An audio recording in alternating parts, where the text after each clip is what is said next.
TESCON coordinators, all protocol duly acknowledged. We started this program yesterday. This is the second time we're having the National TESCON Orientation and Training Conference. It is worth to note that we are so fortunate to have no less than a person than the economic avatar, the digital man, the Wale Adam Smith, the economic colossus, the humble and intelligent vice president to address us on the matters of the economy.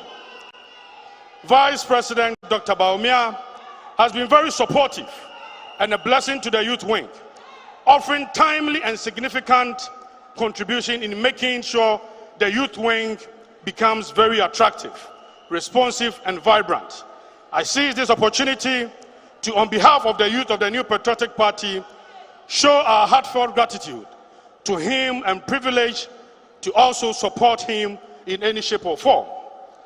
Over the last 3.5 years, the National Youth Wing has made giant strides in repositioning and development of TESCON. The number of TESCON branches have been increased, right from 186, I took over from my boss Samia Uku, to 280 in less than 4 years. Even branches have been established in some universities outside under the globalization of TESCON program agenda. Regarding the support of our TESCON activities on our various institutions, today, there shall be a big announcement. Did you hear me? There shall be a big announcement by the General Secretary of the party. Indeed, we have achieved greater success and made significant gains on the youth front, and I look back with deep sense of satisfaction and contentment. I therefore express my deepest gratitude to the President, Nana Addo Dankwa Akufo-Addo, His Excellency, Vice President Bawumia, the National Chairman, Honorable Frederick Wasemewu Blay, the Victory Chairman, the Chief of Staff, General Secretary, Mr. Dombwedu, National Organizer Samia Uku, and the entire National Executives. I am also to my two working deputies, Joseph Kwayaja and Pepe Cholomoki, Regional Youth Organizers, Regional TESCON Coordinators. To you, my dear TESCON members and sisters and brothers, you have been awesome and I remain eternally grateful. Today may probably be the last time I'm addressing you as the National Youth Organizer.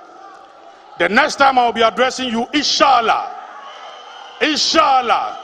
I'll be addressing you as the National Organizer of the New Patriotic Party. Finally, for His Excellency Alhaji Dr. Mahamudu Bawumia to use the National Youth Wing platform and DI platform to speak on matters of national concern clearly shows the confidence and respect His Excellency Bawumia has in the MPP youth and the Ghanaian youth as a whole.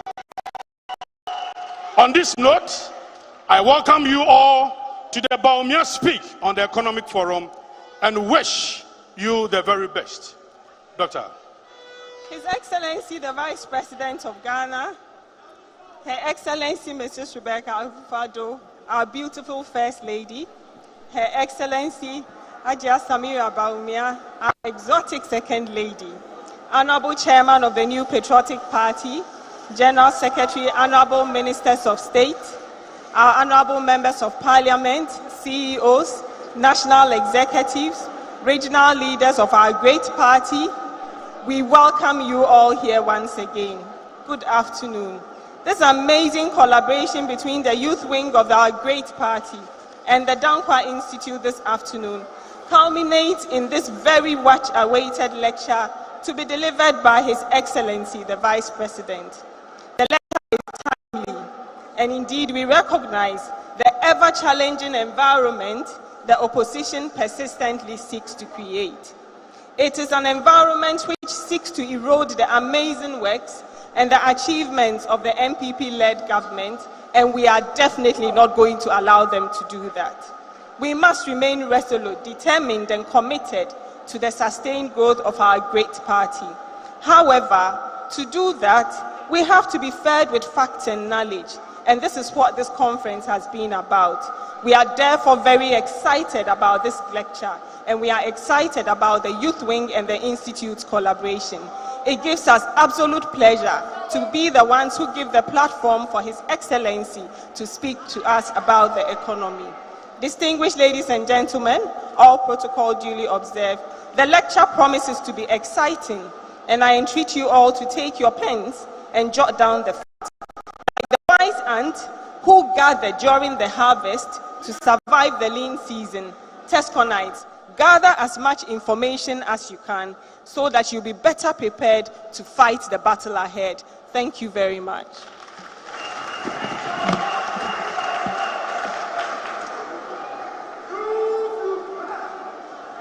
Thank you very much. Let's put our hands together for the Dankwa Institute and the National Youth Wing for putting such a wonderful event together. We are live on GTV, and so I acknowledge all of you to reduce the noise. Just as we said, the over 30 million citizens of this country are all tuned in to this very auditorium. Would quickly acknowledge the presence of a few of us. We have so many of us, we cannot mention everybody, but we have a few regional chairmen here. We have Mr. Divine. I go home here, the Greater Accra Regional Chairman is seated right here on our left. We have Mr. Anthony Namo Esquire, Upper East Regional Chairman, is also right there. We have Mr. William Esuya, Western North Regional Chairman. Please put your hands together for them, please. We have Mr. Kwabena Owusu Satre Ahafo, Regional Chairman. Please put your hands together for him. We have Mr. Evans Yao Dapa, OT Regional Chairman. Please put your hands together for the OT Regional Chairman. And then we have Mr. Francis Sia, the Western Regional Chairman. Chairman, thank you very much for coming. And then finally on the regional chairman list, we have Mr. Robert Kutin, the Central Regional Chairman. Chairman Kutin. Now on the front row here on our right, we have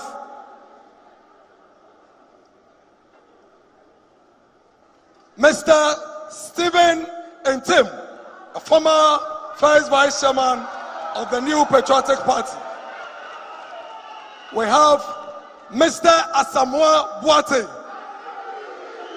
former Infantaman MP and immediate past Director General for SIGA.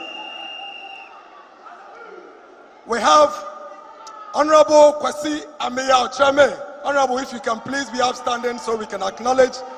We have Honorable Moses Anim right here with us.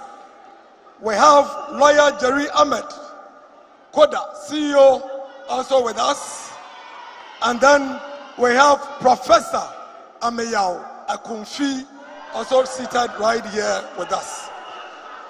It's important that we understand that this event is under the leadership of the National Executive or DA Party, and so we have the Nasara Coordinator Alhaji Aziz Muftal.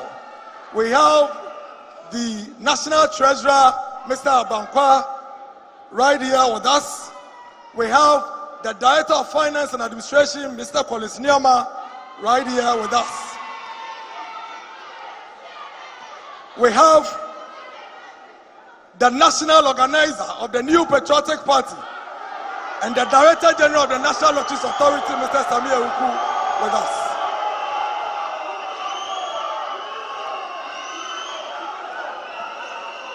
And then we have the CEO of the New Patriotic Party, the General Secretary of the New Patriotic Party, Mr. John Bwedu, right here with us.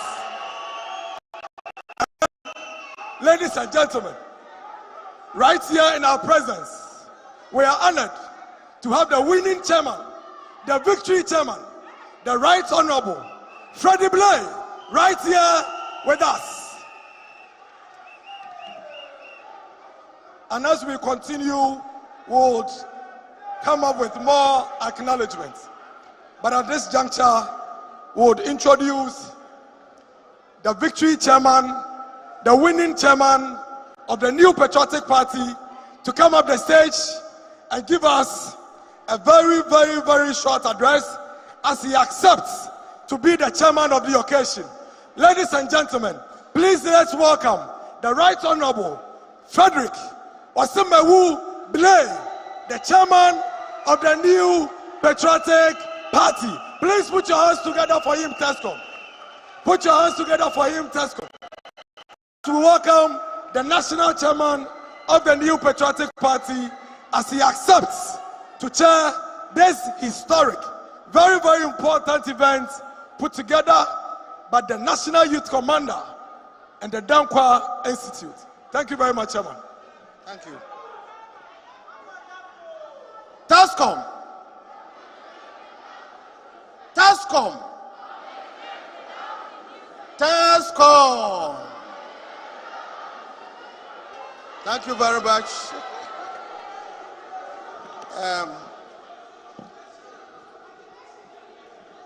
Your Excellency, Dr. Mahamudu Bawumia, you've already been described as the enigma, the digital man, the headache of NDC, the fundamental economist, the one that when he speaks, the NDC panics. You, the First Lady, Madam Rebecca, my greetings. The Second Lady, I greet you as well. At this juncture, I will also stand to protocol because I understand the list is that long, and I have been asked that as brief as possible, I should even spend half a minute. It is my delight that I've been asked to chair this occasion, that I believe the whole world is here, watching you, listening to you, asking that Dr. Bawumia break your silence. It is my pleasure. I know after you've broken your silence, the NDC people will hide from the light. But more so also, you who have gathered here at TESCON, through the efforts of both the DI and your own executive, you've gathered here and used your platform for Bawumia. I greet you for your conference. You definitely are going to be the conveyor belt of the good ideas and support your government for the good things that you're doing, in spite of the challenges. You will know from what Dr. Bawumia will tell you. It is my pleasure as well. I'm going to attentively listen to what is going to happen. And Ghana is on its way. You should stand firm because the fundamentals of the economy you will hear very strong. In spite of all the challenges that this whole world is faced with, not excluding Ghana. Be resolute, firm, and know that the future is bright for all of us. So the MPP stands firm. But more so you, the young ones, you, the students who have a stake, a bigger stake in whatever is going to happen to this country. So I greet you once again and consider you as the one who will defend the patrimony. You will defend your party. You will defend this country. Welcome. I'm happy to remain the chairman for this occasion. Cooperate with me. Thank you very much, Chairman. Please put your hands together for the chairman of the new Patriotic Party. At this juncture, let me remind all of us that we are live on GTV and several other networks across the country. Ladies and gentlemen, fellow TESCOnians, please put your hands together as we welcome the national organizer of the new Patriotic Party, Mr. Sami Awuku, of the National Lotteries Authority.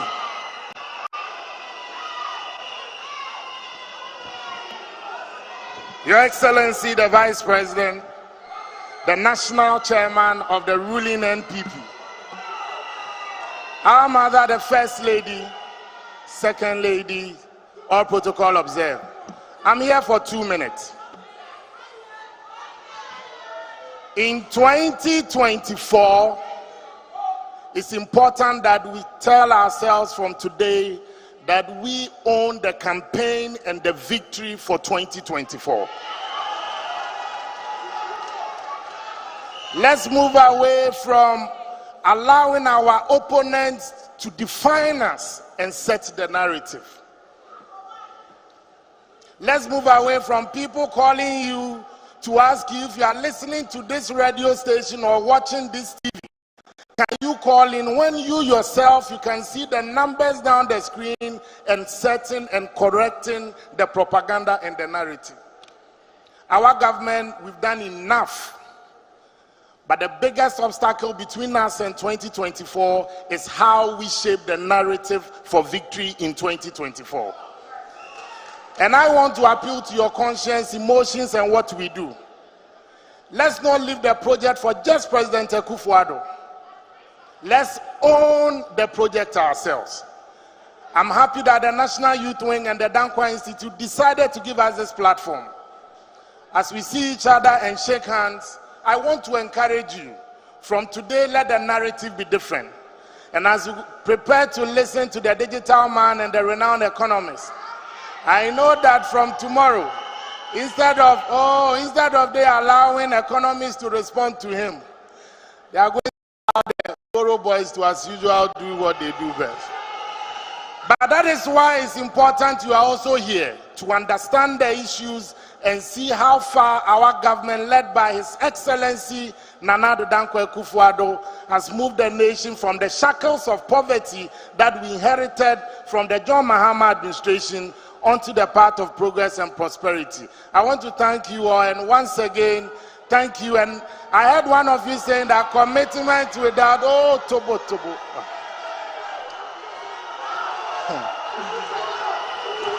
Yay!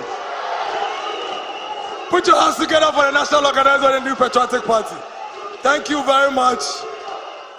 Our forever hard-working national organizer and the Director General of the National Lotteries Authority. Ladies and gentlemen, fellow TESCONians, please, let's all put our hands together as we welcome the CEO of the New Patriotic Party, the General Secretary of the New Patriotic Party, Mr. John Boadu, as he gives us a very, very, very short remarks, as he ensures that. Thank you so much. And now let's all remain silent and let's hear our General Secretary speak. Thank you. Thank you very much, MC. The National Chairman of the New Patriotic Party, Your Excellency the Vice President of the Republic of Ghana, First Lady, the Second Lady of the Republic of Ghana, the National Youth Organizer, Ministers of States here present, Members of Parliament. I can see the Majority Chief Whip and his deputy, well seated.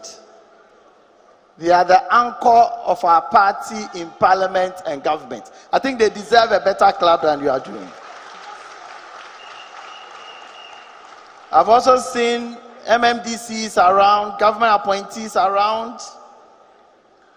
The regional party is well represented by the regional chairs. I can see some regional organizers around.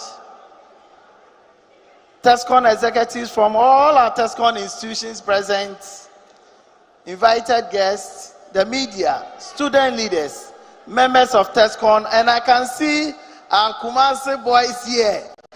They deserve a better clap. On behalf of the national chairman and the leadership of the party, I extend the party's felicitation to you all and welcome you once again to this important conference of the party's youth wing.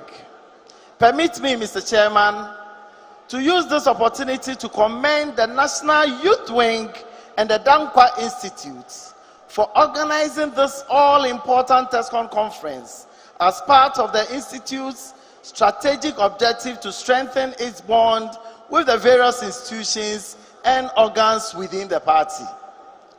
Today, TESCON, and for that matter, the youth wing of the party under which TESCON operates, has taken a commanding lead in playing the significant role in the affairs of the party at the highest level. It is not surprising to see former national youth organizers of the party, including my good self, the General Secretary, Sami Awuku is around, the national youth organizer, lawyer Nana Boache, is here taking charge of the party's administration and organization at the highest level. These are all TESCON members who have gone through the mill, and they are the ones in charge of the administration and organization of the party. I think that TESCON, you deserve a better clap for yourself. This is very important for us. Not only these people, if you look at the deputies, national officers of our party, you have Perpetua Lomuki with us, we have Joseph Kwaeja with us, Maswell Lugodo and Isaac Bota. It is equally worth mentioning the Anthony Abaifaka and Subuaches, the Salam Mustafes, the Martin Ejemensa courses, the Isaac Siames, the Pius DJs, the Dennis Miracle Abuaji, the Abangas of this world, the Dominic Edries, the Abu Jinapo, Gideon Buako, Anodon Press, Stephen Amwa, Akosia Menu, Nana Kwame Virus, Kofin Kansa, Hanan Abdul Wahab, among many others who have served and are still serving as national party officers or appointees of the party. Not forgetting Justin Kodia as well. I think that they all deserve a very warm welcome. Kukrudu. If we have been able to make it this far, having started our political activism in school, just like you, then there cannot be any reason why you should not be able to go even beyond our achievements. Just believe in yourselves and you can do it. Even though it took me over 28 working years as an executive of this party from polling station, constituency, region, and national, before ultimately becoming the general secretary of the party, it doesn't have, and it will not take you this long to not only become the general secretaries or national organizers of the party, possibly it will take you a shorter time to become either the vice president or the president of the Republic of Ghana.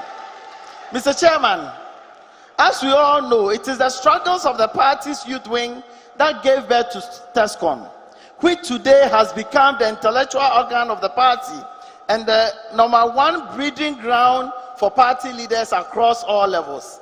The youth wing the relevant processes that eventually led to the amendment to the MPP constitution sometime in 2010 to give TESCON a voting right in the party's elective conferences, making TESCON executive delegates to these conferences. It gladdens my heart, Mr. Vice President, that I spearheaded this process as the then national youth organizer of the party. And all my predecessors also continued. And I think that it is something that is helping this party. This singular act has given TESCON more recognition and strengthened the tertiary wing, as it opened the wing for aspiring candidates and constituency, region, parliamentary, national, and even flag bearer hopefuls to visit your institutions, for them to get to appreciate their legitimate concerns in order to factor same in their policy statement. This recognition has thus boosted the morale of our TESCON constituents and accelerated political activism on the campuses of the national tertiary institutions. This brings me to the theme of this conference: TESCON, our resolve, our determination, and our commitment to the sustained growth of the MPP. Really and truly, Mr. Chairman, if we want to grow this party, then as members of TESCON, you need to demonstrate a much more stronger commitment and determination, particularly having in mind the general elections of 2024, as we strive to break the 8, which no political party in Ghana has been able to do. This you can do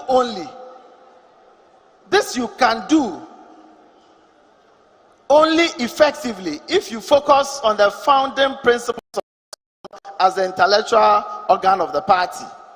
As we head towards election 2024, and in pursuit of our target of breaking the 8, the party expects TESCON to continue to establish its relevance within our body politics.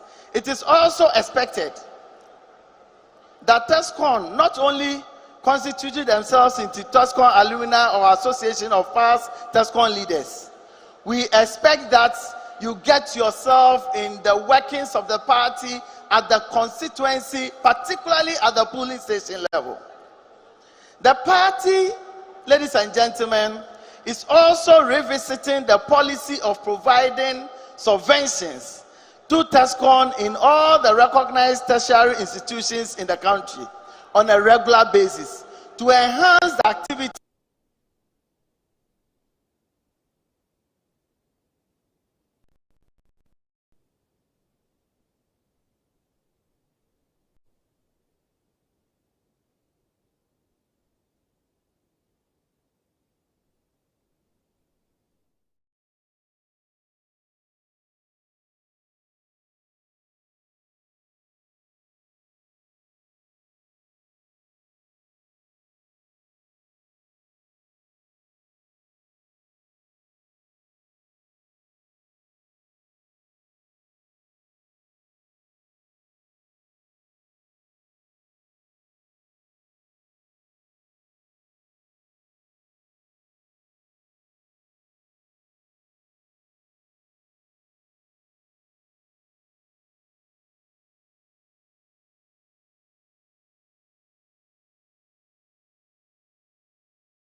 dignity to disability, to bring hope to those who are hopeless. The Helping Hand TV show, showing this and every Saturday at 6 p.m.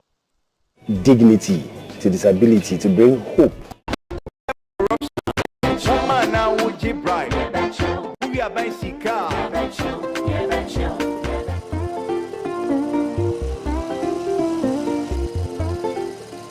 Oh, this policeman too. I hope all your documents are intact. Don't worry, I know how to handle them. Okay. Your roadworthy has expired since last year. Can I have your license? What is this? Dropping 5 Ghana and your license too has expired. Yes, I know, boss. But you know how we do it. What do you think you are doing? Oh, boss, why you act as if you are new in town? Last week I gave one of your colleagues 2 Ghana cedi. I gave the other one fufu. Okay, wait. Let me top it up for you.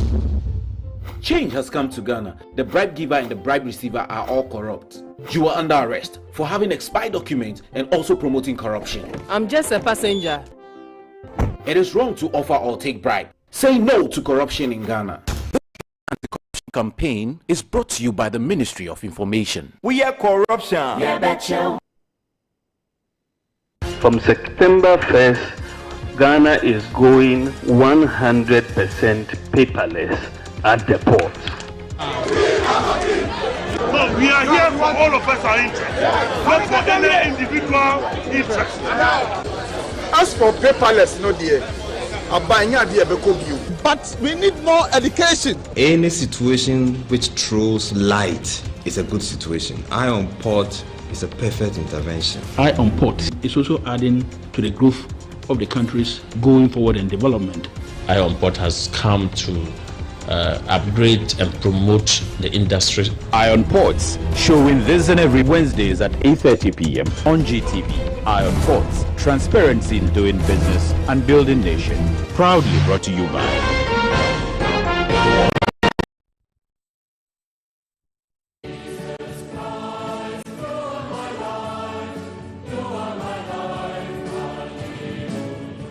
Celebrate what you have become and become what you celebrate. These are the words of St. Augustine of Hippo. Come and join us celebrate our sanctification in the Holy Spirit. Watch Catholic Digest every Saturday from 6 a.m. to 6:30 a.m. on GTV. Live Event Production is recruiting young people. Pick up a form tomorrow at the Ghana Trade Fair Center and become the new celebrity.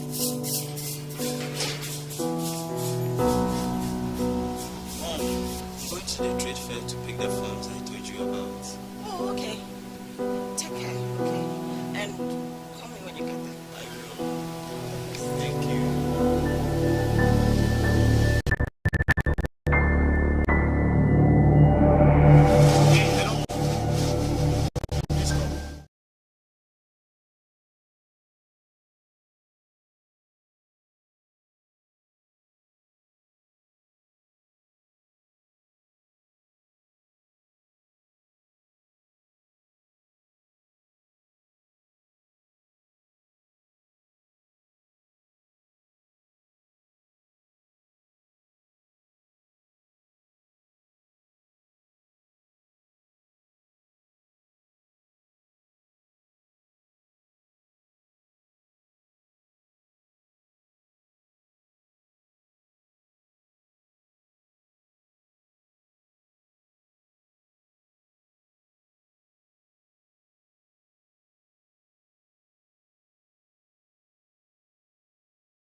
Know who is behind the steer. Let's be vigilant and fight against kidnapping. This message was brought to you by the Public Affairs Directorate of the Ghana Police Service. Live Event Production.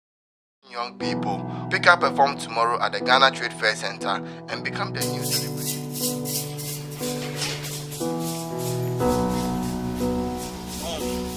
To the trade fair to pick the forms I told you about. Oh, okay. Take care, okay? call me when you get there. Thank you.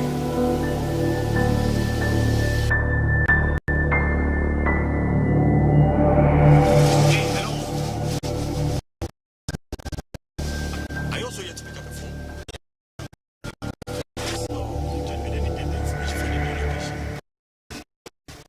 Criminals sometimes take advantage of social announcements to harm people.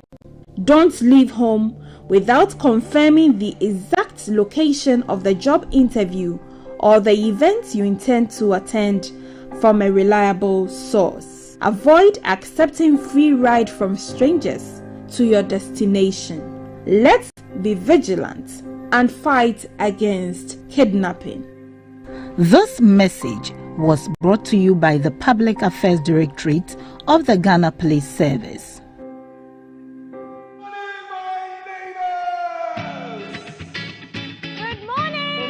Good morning. It's a good morning, and we serve you breakfast. Not just any breakfast. Sizzling helping. And there's much more on offer on GTV breakfast. So what's your pleasure than Votras, yeah? At that time of the morning. You want it served buffet style, complimentary breakfast? On-site restaurant. Or room service? We've got you covered. From Monday to Friday at 6 a.m. With a trusted team. So never skip breakfast. On GTV Breakfast. Hi, I'm Dr. Ted Spear, pastor of the Fundamental Baptist Church in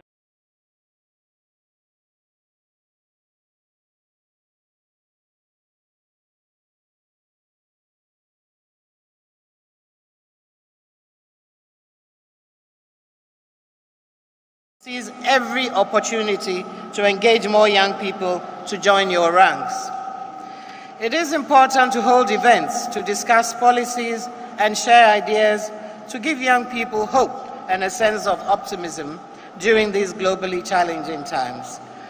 This can be done when TESCON members show unconditional loyalty to the IPP and a sense of responsibility and patriotism to our country. I therefore call on the TESCON fraternity to solidly support the government in this period of global economic crisis. There is light at the end of the tunnel. But there is also work to be done. You need to engage the public actively in situating Ghana's current challenges and the solutions by the government. Above all, you need to have the facts and the necessary arguments to enable better public discourse. That is why, like everyone else, I'm eagerly looking forward to Dr. Bawumia's presentation on the Ghanaian economy. I hope the deliberations and the lessons you take away from here marks the beginning of a new chapter for TESCON. The future of MPP depends on you. So let me assure TESCON, the future of MPP depends on you. So let me assure TESCON that the party values you and will do everything within our means to support you. Be proud of the fact that under the leadership of President Akufo-Addo and with the support of all of us, Ghana has the power to rise above any situation and make our nation great and strong. God bless our nation, Ghana. I thank you.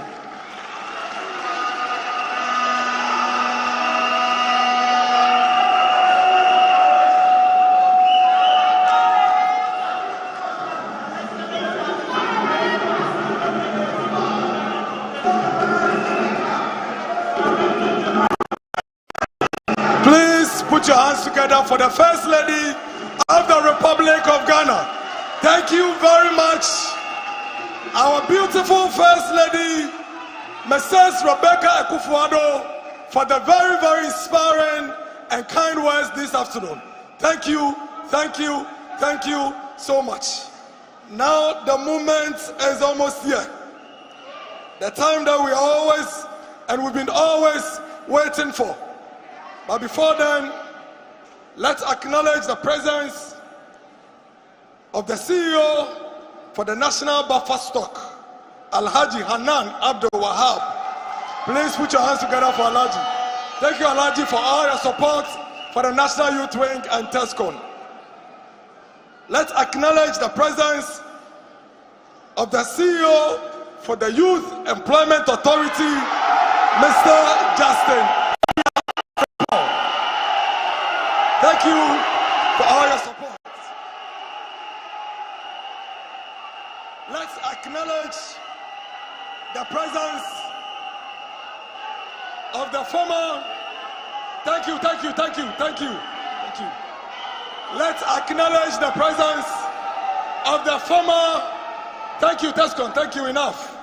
Let's acknowledge the presence of the former Deputy Minister for Health, Dr. Oko Boy. Thank you, Doctor, for joining us. Thank you, TESCON. Thank you. Because of time, let's minimize it. We acknowledge the presence of the former Executive Director for the Dankwa Institute, Mr. Richard Ahiagwe. Richard, if you are here, we thank you for all you've done for us up to now. We also acknowledge the presence of the Coordinator for the Special Development Initiatives at the Office of the President, Madam Napaga Tia Sulemana. Please put your hands together for Madam Napaga. And then equally we acknowledge the presence of Honorable Ben Abdallah, the Coordinator for the Zongo and Nina City Development. And then we also acknowledge the Communications Director for the New Patriotic Party, Lawyer Boabe Asamoah. Please put your hands together for Lawyer Boabe Asamoah. Time is fast spent, time is running, and so we acknowledge all of us as we move on. Are you ready? Are you ready? Are you ready? The moment is here. The time that we've all been waiting for. Are you ready?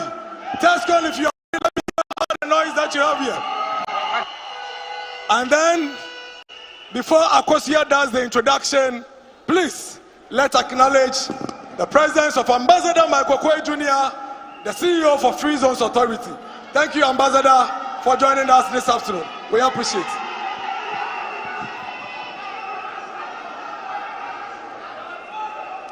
Distinguished ladies and gentlemen, today the nation and beyond are very attentive because of one reason. The Vice President of the Republic speaks shortly. Very few times in our political history has a nation so given weight to the words of a second gentleman. This, however, is not new to the ever-vibrant Dr. Bawumia.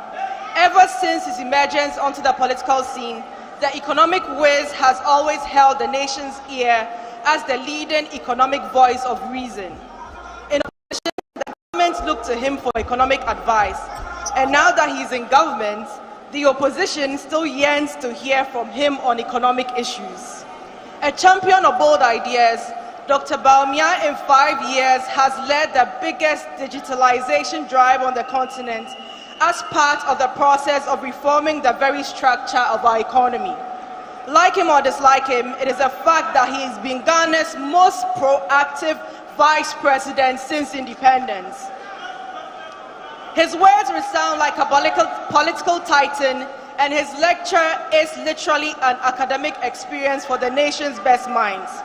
In a time when we battle back from a raging pandemic and the new geopolitical conflict, it falls on the Vice President who took us out of the crisis of the leadership of the economic management team of a previous regime to provide a path for the nation under the able leadership of the Commander-in-Chief, Nana Addo Dankwa Akufo-Addo. The nation is keen, the government is working, the opposition is waiting to take notes, and we are ready to listen. With a standing ovation, shall we welcome the one and only genius, an enigma, the confounder of the opposition, our economic messiah, our digitalization prophet. Ladies and gentlemen, the Vice President, His Excellency, Alhaji Dr. Mahamudu Bawumia.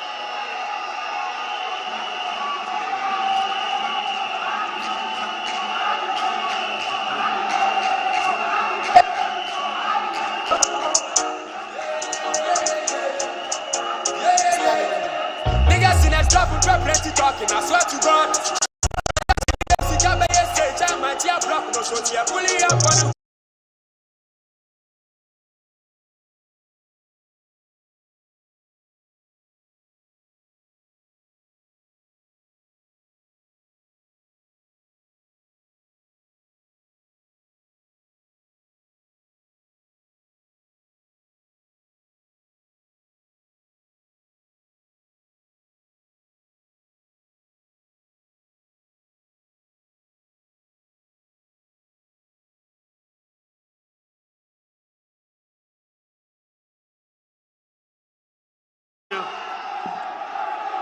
Thank you.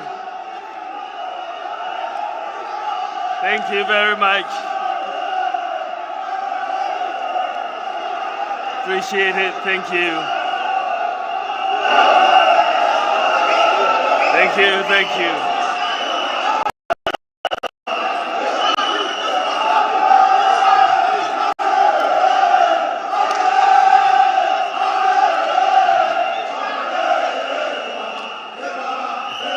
Thank you. Thank you.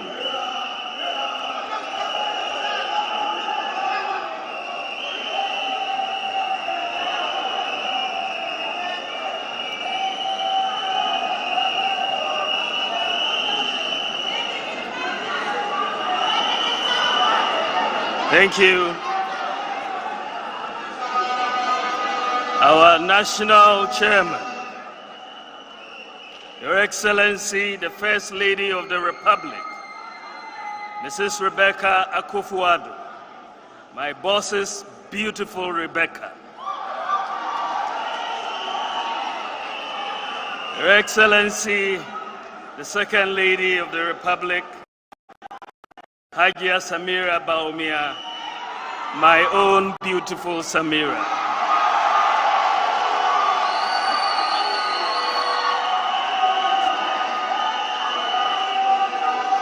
The General Secretary of the New Patriotic Party, Sir John Boydu, Ministers of State, the Majority Chief Whip, Deputy Majority Chief Whip, Members of Parliament, our national executives, MMDCs, our Central Regional Chairman, our host chairman, Chairman Kutin, regional chairman, regional and constituency executives, CEOs and deputy CEOs, the TESCON president and executives, TESCON members, friends from the media, distinguished ladies and gentlemen, commitment, commitment, commitment.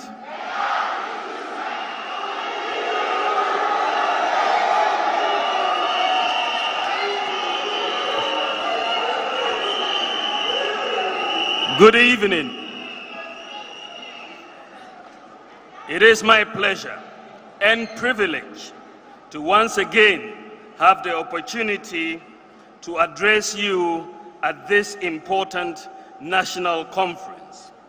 I would like to thank the organizers, Dankwa Institute and the National Youth Wing, for the invitation to speak at this conference today.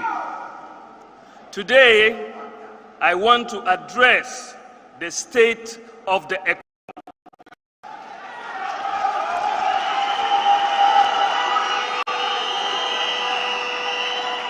The issues about national economies and how well individual countries are handling their respective economic situations appear to be the most important thing on people's minds in recent times. From the man on the street to the business mogul, the food we eat, the clothes we wear, the shelter we seek or have, the benevolence we extend to friends and family, the health of the economy is the foundational instrument. To bring this home, essentially, the economy is what we feel in our pockets. I acknowledge that we are going through challenging times. This is the reality, irrespective of the cause. Not long ago, we had felt similar despair, the fear of losing our lives to a pandemic, and the near halt to our economy as we battle to survive each day.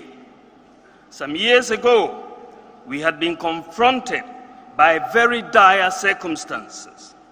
The joblessness of our youth, the years of doomsday that adversely impacted on businesses and jobs, the disappointment of dealing with a collapsed national health insurance system, and the inability to access health care, the bane of the cash and carry system, a nearly collapsed national system, the freeze on public sector employment, and an almost collapsed banking sector, and so on. The economy was on the verge of collapse, and a legacy of take-or-pay contracts saddled the economy with annual excess capacity charges of close to $1 billion a year. These were basically contracts to supply energy to Ghana way in excess of our requirements, but we were obligated to pay for the power whether we use it or not. We were confronted with a banking crisis, and not dealing decisively with it would have meant disaster for the economy, as the entire banking system, in addition to not keeping up with the excess capacity payments for energy, would have meant throwing the country back into the new bout of doomsday. The government of President Nana Addo Dankwa Akufo-Addo put in a lot of effort to turn things around from the situation that used to be when we came into office in 2017. We had only one mission: stop the decline and make things better. Together, as a country, we proceeded to fix the economy. We made great gains, and the records attest to this. Prior to the coronavirus pandemic, which has impacted virtually all economies in the world, we stabilized the economy. We reduced inflation. We doubled economic growth in the first 3 years. We reduced the rate of depreciation of the cedi. The average depreciation from 2017 to 2020 was the lowest since 1992. We reduced the fiscal deficit. We improved the external payments position, reduced interest rates in line with declining inflation expectations, and we cleaned up the mess in the financial sector that we inherited. We took the decisive action to avoid the collapse of the financial sector and to save the deposits of 4.6 million people. Thousands of businesses would have collapsed if we had not saved the banking sector. We implemented our flagship programs, such as Free SHS, Planting for Food and Jobs, One District, One Factory, NAPCO, IPEP, the Zongo Development Fund, restoration of teacher and nursing training allowances, and we embarked on the digitalization of the economy. The relatively strong performance of the economy, among other things, led to Ghana being the destination of choice for foreign direct investment in West Africa, according to the 2019 World Investment Report by UNCTAD.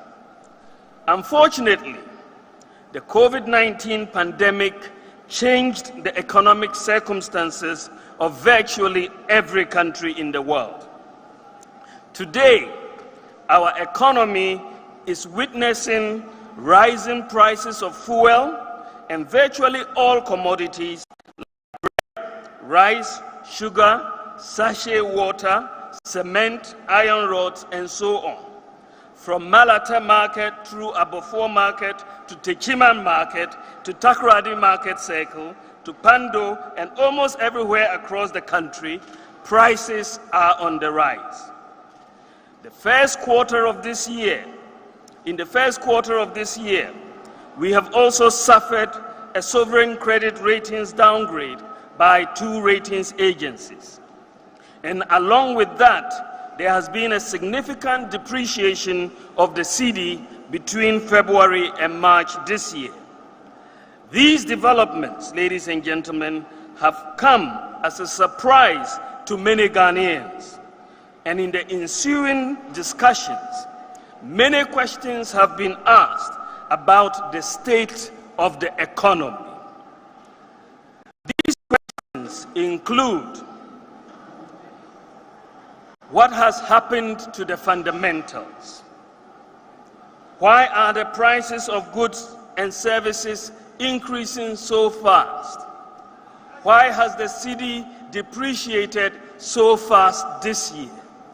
Why has the fiscal deficit and the debt stock increased so much? What projects and programs does government have to show for the higher debt?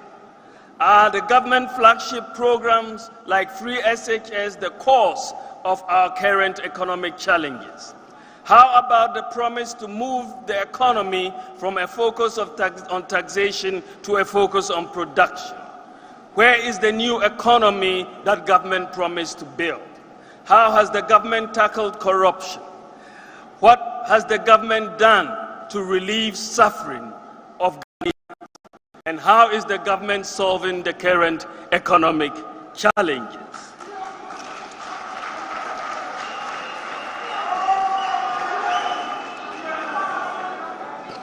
Today, I will address these questions based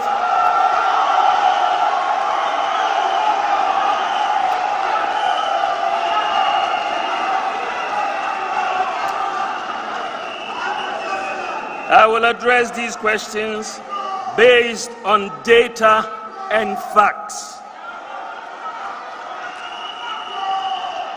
I will admit where there are challenges, but hopefully we will all leave here with a better understanding of the state of the economy, where we have come from, where we are, and where we are going. So, let's take the first question. What has happened to the fundamentals? Let's examine the economic fundamentals. Are weak fundamentals the reason for our current economic challenges? What is the data saying about variables like inflation, interest rates, external sector performance, the fiscal balance, the debt stock, GDP growth, and the exchange rate? Our assessment of the fundamentals will be based on the evolution of these variables over time. Mr. Chairman, countries and economies, I'm looking at inflation now. Countries and economies throughout the world are experiencing severe challenges following the COVID-19 pandemic and the more recent Russia-Ukraine war. The pandemic, which started early in 2020, resulted in the greatest economic depression since the 1930s, with most countries recording negative growth. Supply chain disruptions and the rising price of oil has resulted in the prices of fuel going up across the globe, with petrol prices doubling in most countries. In fact, in the world today, the highest petroleum prices can be found in countries like Hong Kong, the Netherlands, Zimbabwe, Germany, Israel, and the United Kingdom. Furthermore, ladies and gentlemen, the global average cost of shipping a container has increased from $1,446 in 2019.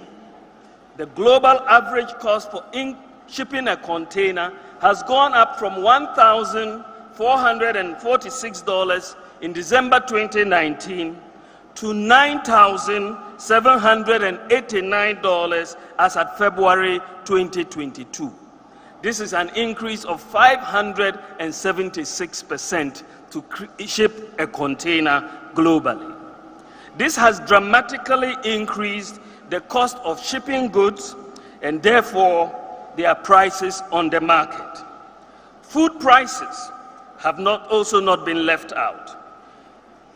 The Food and Agricultural Organization, the FAO Global Food Index, Price Index, increased from 95 at the end of 2019 to 140 in February 2022, an increase of 48%. The increase in commodity prices has been exacerbated by the Russia-Ukraine conflict. Russia and Ukraine together account for 30% of the global wheat exports. The longer the conflict ensues, the greater will be the disruption to global food supplies. The conflict is also likely to slow global growth.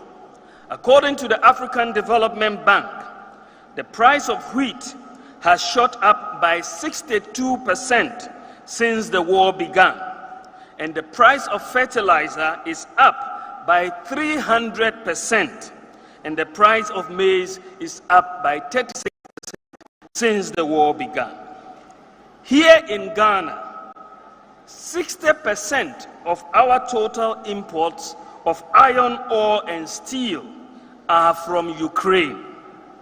Russia accounts for some 30% of Ghana's imported grains, 50% of flour, and 39% of fertilizer. So, we are directly affected by the Russia-Ukraine war. Unfortunately, we do not know when it will be over.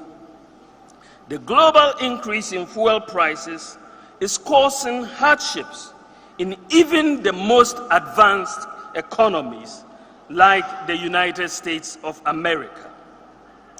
I want you to watch a video on the screen for just a minute showing the exasperation of a consumer in the United States to the increase in fuel prices over there.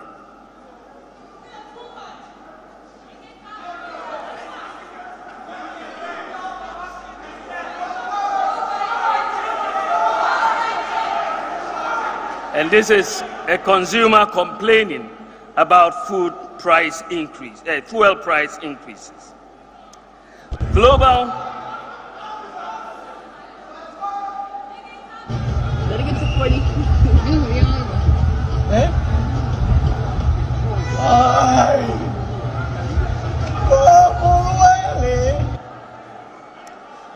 Global inflation is on the rise, as I said, in many advanced economies, like the UK and the USA, who are experiencing their highest inflation in 30 and 40 years, respectively.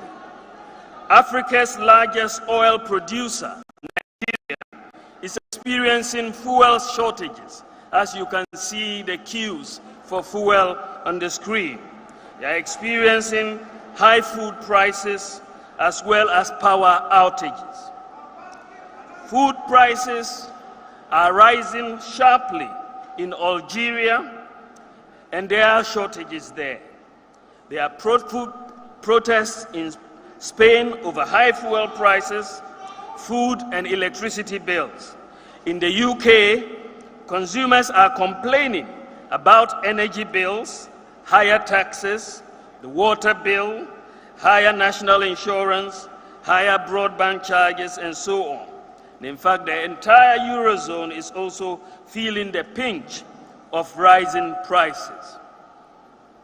Ladies and gentlemen, indeed, the data shows that in the UK and the US, for example, inflation is accelerating at 3 to 4 times its rate in 2019, before COVID. In Côte d'Ivoire, inflation is accelerating at 5 times its rate before COVID-19. In Nigeria and Ghana, inflation is accelerating between 1.3 and 2 times the rate before COVID. The path of inflation in Ghana has been similar to those of other countries following the COVID pandemic. Inflation had declined from an average of 17.5% in 2016 to an average of 7.2% by 2020. Since the pandemic, however, inflation has increased from an average of 7.2% to an average of 10% in 2021. As at February 2022, inflation rose further to 15.7% as a result of global conditions, including a rise in crude oil and other commodity prices and the Russia-Ukraine conflict. It is important, ladies and gentlemen, to note that between 2013 and 2016, inflation averaged 15.9%. Between 2017 and 2021, however, inflation averaged 10.4%, notwithstanding the impact of COVID. Look at interest rates. Before COVID-19, the steady disinflation process provided for significant monetary policy easing. The Bank of Ghana's monetary policy rate was cut by a cumulative 11% between January 2017 and January 2021. This translated into a reduction in short-term interest rates, with the interest rate on the 91-day Treasury bill declining from 21.2% between 2013 and 2016 to an average of 13.8% between 2017 and 2021. Lending rates have also fallen. Lending rates have also fallen from an average of 28% between 2013 and 2016 to an average of 23% between 2017 and 2021. So notwithstanding COVID-19, interest rates are still lower now than they were in the 2013 to 2016 period. In response to the recent increase in inflation, the Bank of Ghana has increased the monetary policy rate by 2.5% from 14.5% to 17%. So what is happening in the fundamentals, in the external sector fundamentals? So we look at external sector performance. Ladies and gentlemen, Ghana's external payments position strengthened in the 2017 to 2021 period relative to the 2013 to 2016 years. For the first time in over 30 years, the trade balance, that is the difference between your exports and your imports, the trade balance recorded a surplus for 5 successive years, for the first time in over 30 years. We recorded surplus for 5 successive years. The trade balance was in deficit between 2013 and 2016, but moved from a deficit of 1.7 billion in 2016 to a surplus of 1.1 billion in 2017, a larger surplus of 1.8 billion in 2018, and an even larger surplus of 2.2 billion by 2019. The impact of COVID-19 has seen a reduction in the surplus to 2.04 billion in 2020 and a further reduction to 1.1 billion in 2021. Nevertheless, this is still a much stronger performance than the trade deficit of 1.7 billion recorded in 2016, which, ladies and gentlemen, the positive trade balances resulted in a narrowing of the current account deficit as a percentage of GDP between 2017 and 2019, but a subsequent widening of the deficit in 2020 and 2021 as a result of COVID-19. Even that, notwithstanding COVID-19, our current account position between 2017 and 2021 is much stronger than that between 2013 and 2016.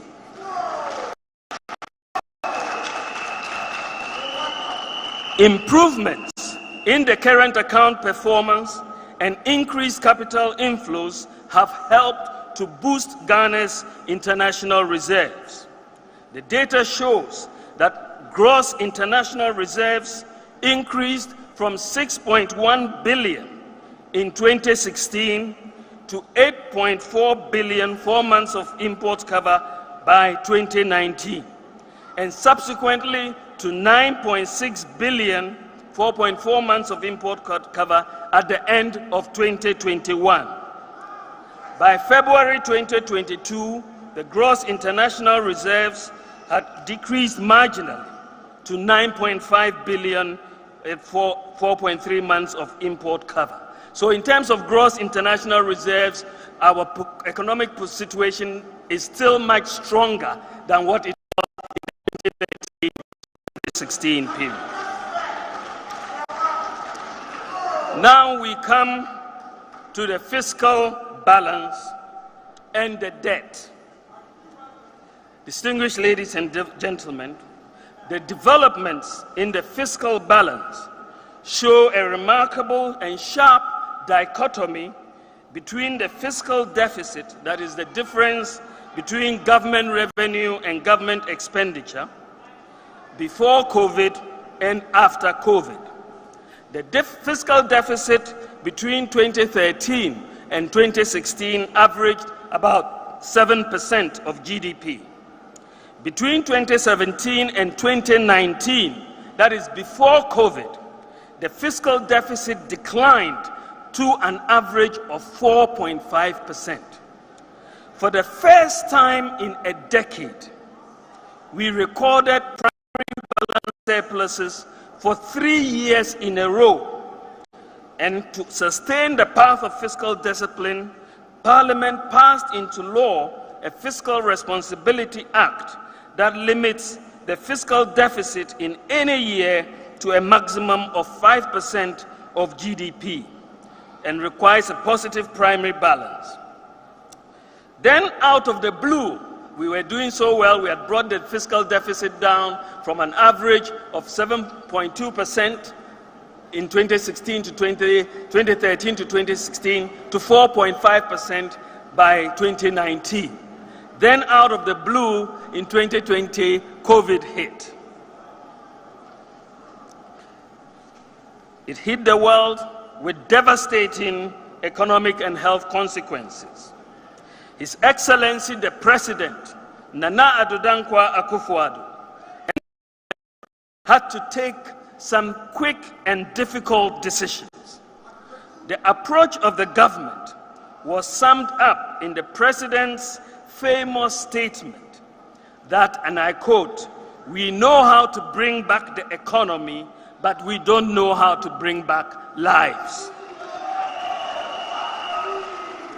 So, the government made a deliberate and conscious decision to protect the lives and livelihoods of Ghanaians and to mitigate the suffering of households.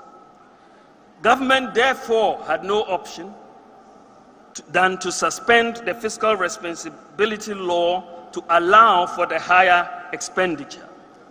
Economic growth in 2020 declined to 0.4%, and with it, there was also a decline in revenue mobilization of 12 billion Ghana cedis relative to target. At the same time that the revenues were declining, we had to spend more money to engage more health personnel.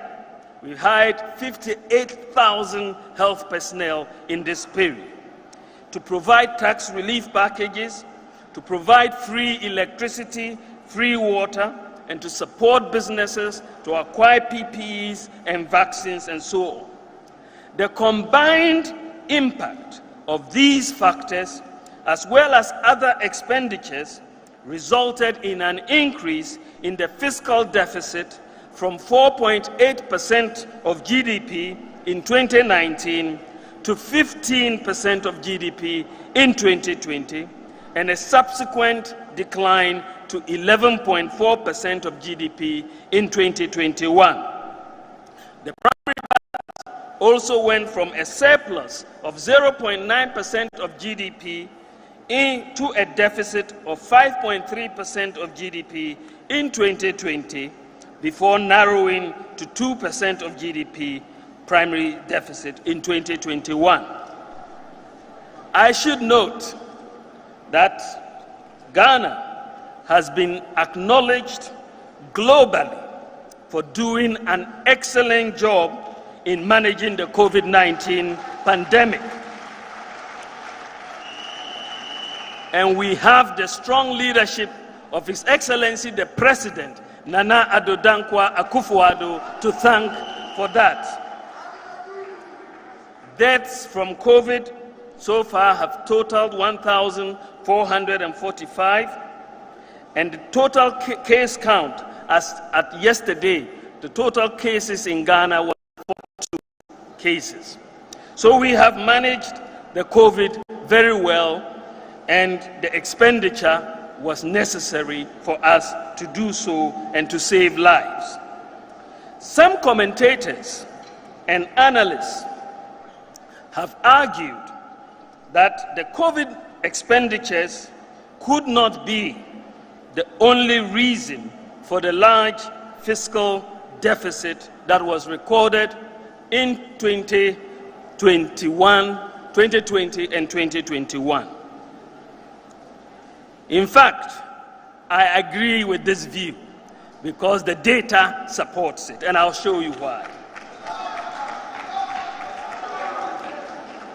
Comparing the fiscal deficit in 2020 and 2021 between Ghana and other sub-Saharan African countries, the data shows that COVID expenditures alone were not sufficient to explain the increase in our fiscal deficits. The fiscal deficit to GDP in Ghana increased by threefold compared to 1.23 for Nigeria, 1.02 for Egypt, and 2.43 for Cote d'Ivoire. In addition to COVID-19, there were two major items of expenditure. In addition to COVID-19, there were two major items of expenditure that are critical to understanding the evolution of the fiscal deficit and the debt stock: the banking sector cleanup and the energy sector excess capacity payments. The data shows that the three items, when you look at COVID expenditure, the banking sector cleanup, and the excess capacity payments, amounted to 50.1 billion Ghana cedis. That is the equivalent of some $7 billion for just these three items. And the Ministry of Finance estimates that the interest payment on the borrowing, because this was borrowed, This was financed from borrowing for our excess capacity payments, banking sector cleanup, and the COVID expenditures were financed from borrowing. And the Ministry of Finance estimates that the interest payments on this borrowing for these three items alone amounted to 8.5 billion Ghana cedis. 8.5 billion Ghana cedis. And this is about 23% of Ghana's annual interest payments of about 37 billion Ghana cedis.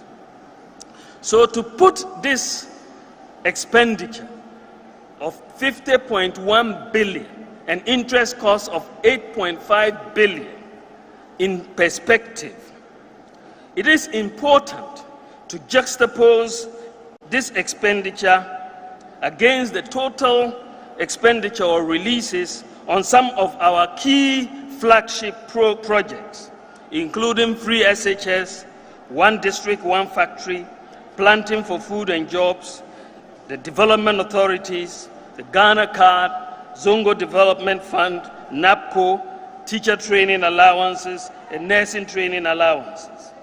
The data shows that over the last 5 years, our expenditure on all of these flagship projects was 15.6 billion Ghana cedis. Over 5 years. And this is compared to our expenditure on those three exceptional items I've just mentioned of 50.1 billion Ghana cedis. The expenditure, in fact, on these three items amounted to more than 3 times the expenditure on the flagship programs in the table that you are seeing. In fact, the annual interest cost of the borrowing for the exceptional items would pay for double the annual cost of all these flagship programs. Of the 3 exceptional items, apart from renegotiating IPP agreements, it is important that the receiver for the financial institutions retrieve the assets of the institutions to defray a significant portion of the 25 billion Ghana cedi debt. Now let me get to the debt stock. According to the World Bank, the attempt by governments across the world to protect livelihoods and to stimulate their economies has meant higher fiscal deficits and debt levels globally. Sizable discretionary support, along with a sharp contraction in output and an ensuing fall in revenues, has led to a surge in government debts and deficits globally. In 2020, the global government debt increased by 13 percentage points of GDP to a new world record of 97% of GDP. That's a new world record. In advanced economies, the debt to GDP was up by 16 percentage points to 120% of debt to GDP. And in emerging market economies, it was up by 9 percentage points to 63% of GDP. In fact, the data shows that the debt to GDP ratio after COVID increased in the US, the UK, Cote d'Ivoire by 12, 18, and 12.3 percentage points of GDP, respectively. The table shows that Ghana's total debt stock has increased from 122 billion in 2016 to 351 billion in 2022, an increase of 229.6 billion. At the end of 2021, external debt amounted to 170 billion, 38.7% of GDP, and domestic debt totaled 181 billion, 41.4% of GDP. Between 2019 and 2021, Ghana's debt to GDP increased by 17.6 percentage points of GDP. It should be noted, and it is important, that without the 50.1 billion for the exceptional items of the financial sector, the energy, and COVID, Ghana's debt to GDP would have been about 68% instead of the current 80% that it is. Because of COVID-19, the GDP growth was virtually zero in 2020, and this is bound to increase the debt to GDP ratio, other things equal, with a lower base. Now to the question of what projects and programs government has to show for the higher debt. Some loan agreements underpinning the external debt stock are shown in the table that you are looking at. And we have, and I present in this document that I will make available, all the external debt loans that we have contracted. And you will see that projects that we have undertaken over these last 5 years, from the loans that we have borrowed, you'll see that we borrowed money to build the University of Environment, Science and Sustainable Development in Somanya. We contracted the loan that is part of our debt stock. The Pokwasi interchange is part of our debt stock. The Tema Impakadan Railway is part of our debt stock. The debt borrowing for Kumasi Airport Phase 2 is part of our debt stock. Tamale Airport is part of our debt stock. Obechebi Lamte Interchange is there. We've borrowed money for polytechnics and technical and vocational training centers, construction of bridges, the secondary cities program, the modernization and equipment of Tetekwashi Memorial, Kibi, Aburi, Etibie hospitals, expansion of the University of Ghana Hospital Phase 2, 50 bridges, the portable water system in Yendi. We also have borrowed money for the expansion and rehabilitation, and expansion of the hospital, modernization of Komfo-Anoche Teaching Hospital, the construction and commissioning of a portable water infrastructure project in Tamale, Pong generating and retrofit, Eastern Corridor, so many projects that we have, and I'll leave them for everybody to go through. So many projects across. So we can account for our use of the resources that we have borrowed. And I think, I'm not sure, but I think I've not seen any government that is now has presented this data to the public to see where your loans have gone. I don't know any government that has done that. I don't know any government that has done that.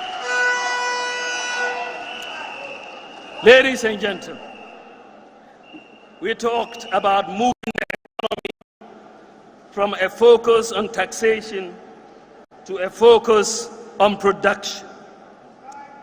Ladies and gentlemen, as part of measures to get the economy back on track when we had these challenges, and to improve domestic revenue mobilization and improve efficiency, government has increased a number of taxes. We extended the National Fiscal Stabilization Levy and the special import levies from 2020 to 2024. We imposed initially a luxury vehicle levy, which was later abolished. We increased the CST from 6% to 9% and later decreased it from 9% to 5%. We increased the National Health Insurance levy from 2.5% to 3.5%. Introduced the sanitation pollution levy of 10 pesos on the price of a liter of fuel. We had the energy sector recovery levy of 20 pesos, a financial sector cleanup levy of 5%, and recently the introduction of the e-levy of 1.5% on financial transactions.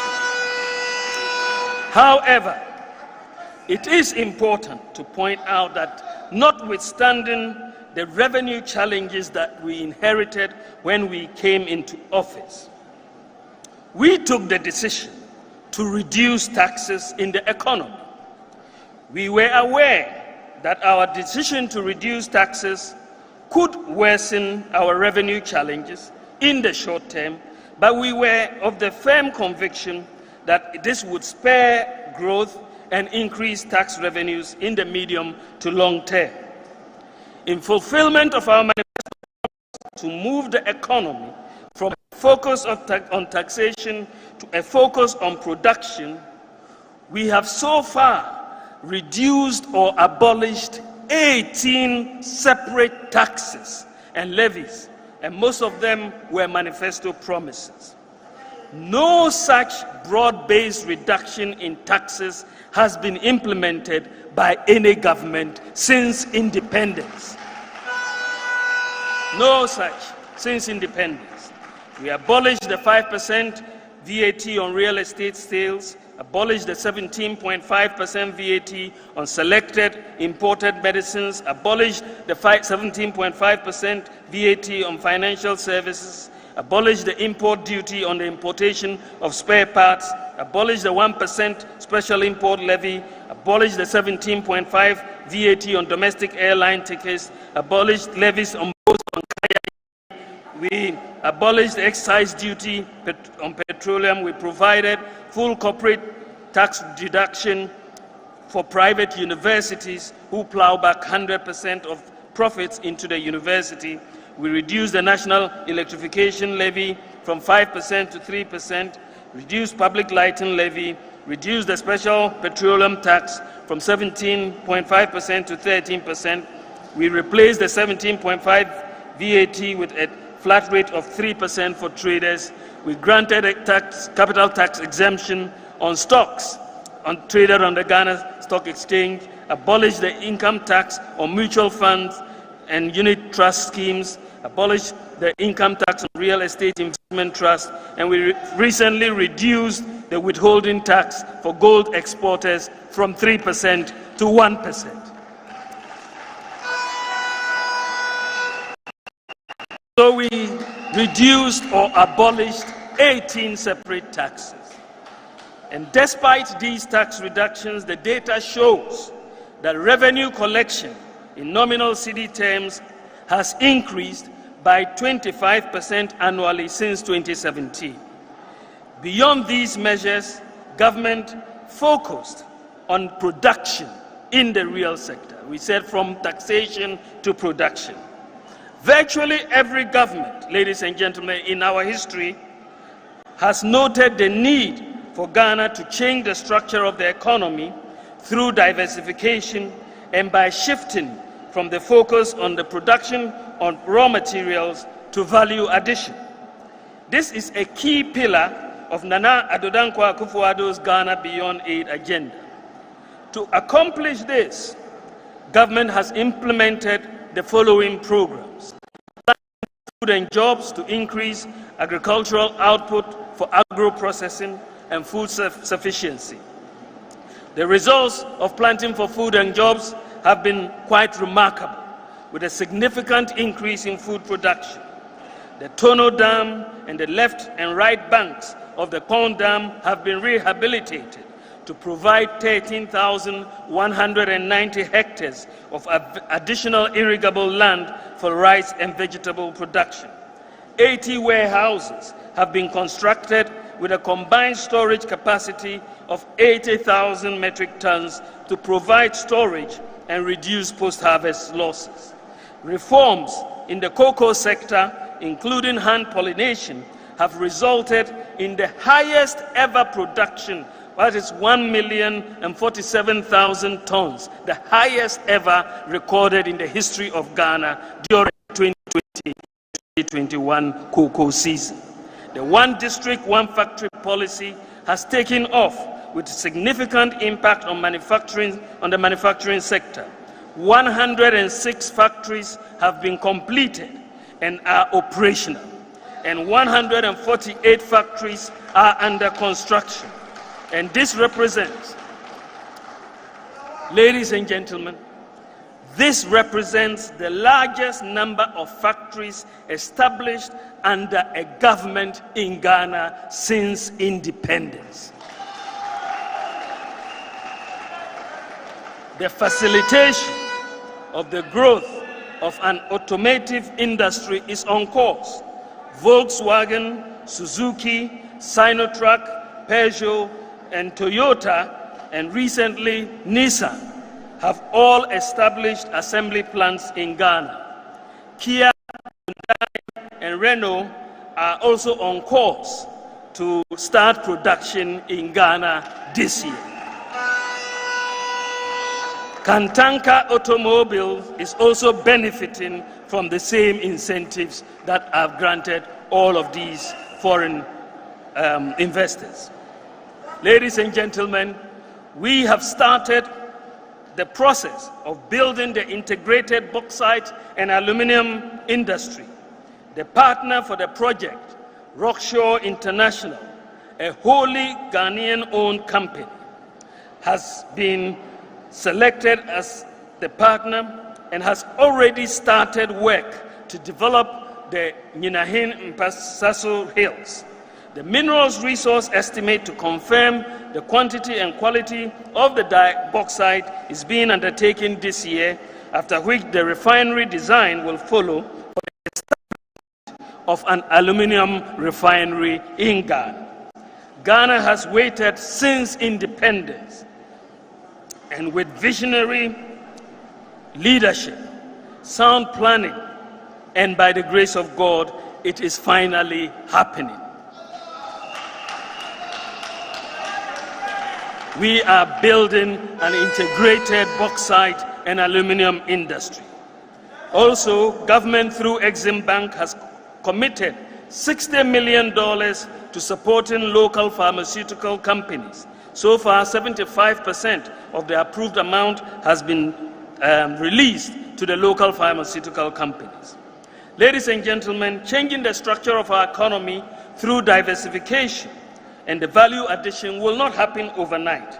However, it remains a major preoccupation of the government because it is our pathway to reduce dependency, expand the economy, create jobs, and increase exports and support the value of the currency.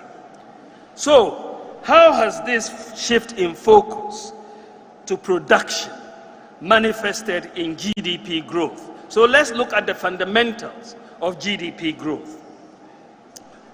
Ladies and gentlemen, after a period of sluggish and declining growth, real GDP growth picked up from 3.4% in 2016 to an average of 6.9% between 2017 and 2019.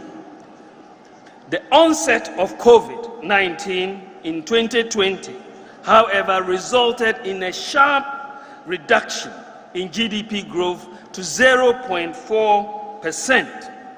In fact, many countries in the world recorded negative growth in 2020. Ghana was one of the few countries that had a positive growth, even though it was very small. The resilience of the economy manifested in 2021 with a pickup of real GDP growth from 0.4% in 2020 to a projected 5.3% in 2021, with the non-oil sector projected to grow at 6.9% in 2021. In fact, the average rate of growth of GDP for 2017 to 2021, this is the period including COVID, when we had 0.4% growth in 2020. The average rate between 2017 and 2021 is 5.3%. But it compares to an average rate of growth between 2013 and 2016, when you had no COVID, when you had no Ukraine war, of 3%.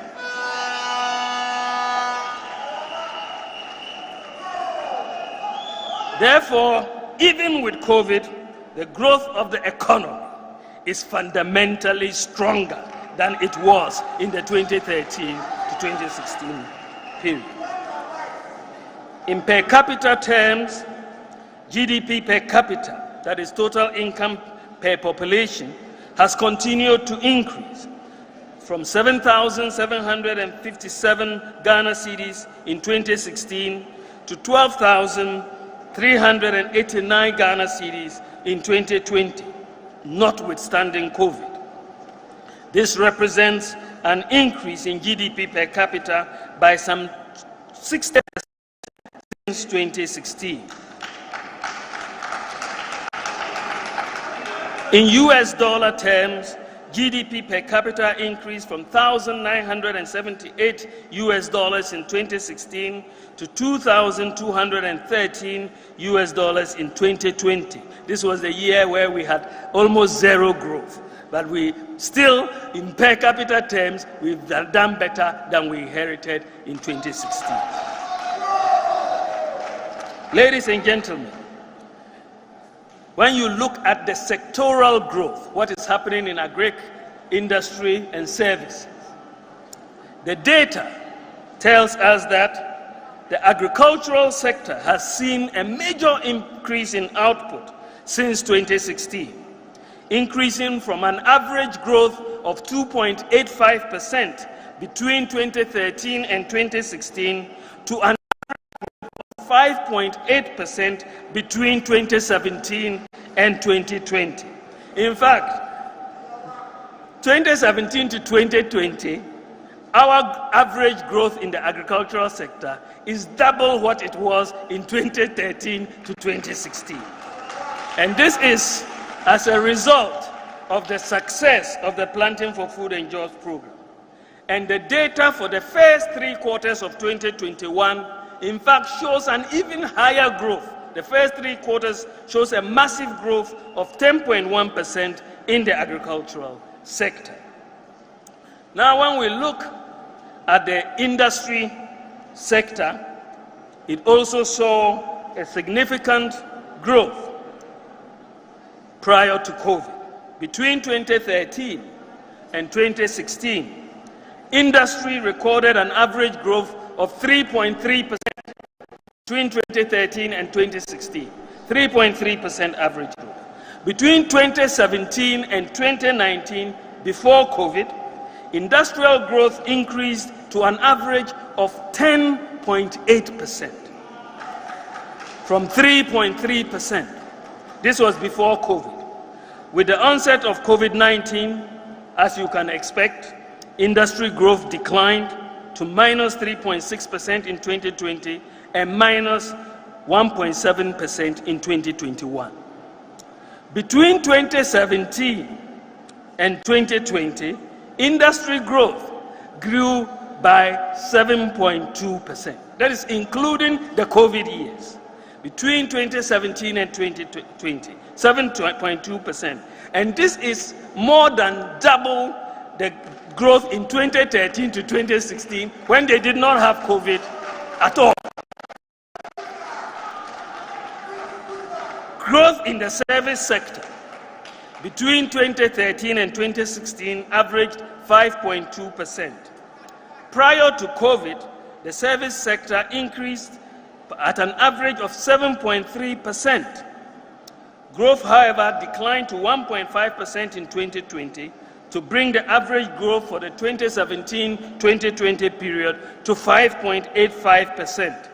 There has, however, been a very significant pickup in growth in the service sector for the first 3 quarters of 2021 by 9.5%. So, in summary, notwithstanding COVID-19, the agricultural sector is growing at double the rate of the 2013 to 2016 period.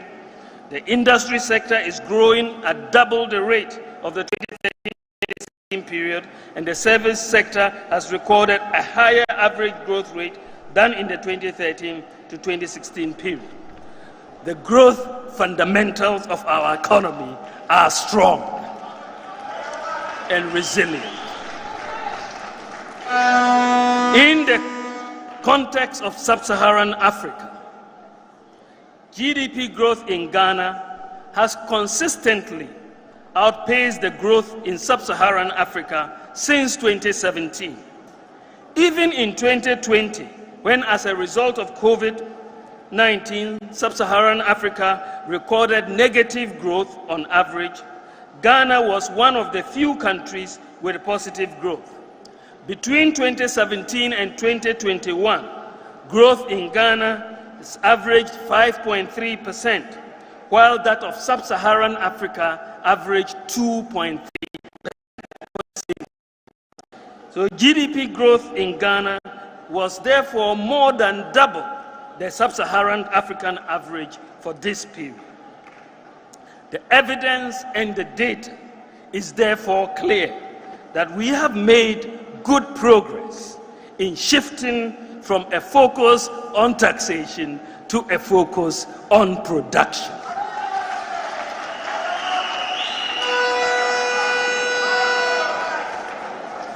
We are also seeing in the area of unemployment declines in unemployment. Ladies and gentlemen, the holistic approach to national development adopted by our government, anchored on shared economic growth, bolstered by light manufacturing industry and investments in human capital, has invariably created opportunities and pathways for the upliftment of the citizens through employment. As you can see in the figure on your screen, the robust growth in GDP has led to a decline in total unemployment. Based on World Bank data, the average unemployment rate in Ghana between 2014 and 2016 stood at 6.29%, but has declined to an average of 4.37% between 2017 and 2020. Youth unemployment has also registered a decline from an average of 12.9% between 2014 and 2016 to an average of 9% between 2017 and 2020.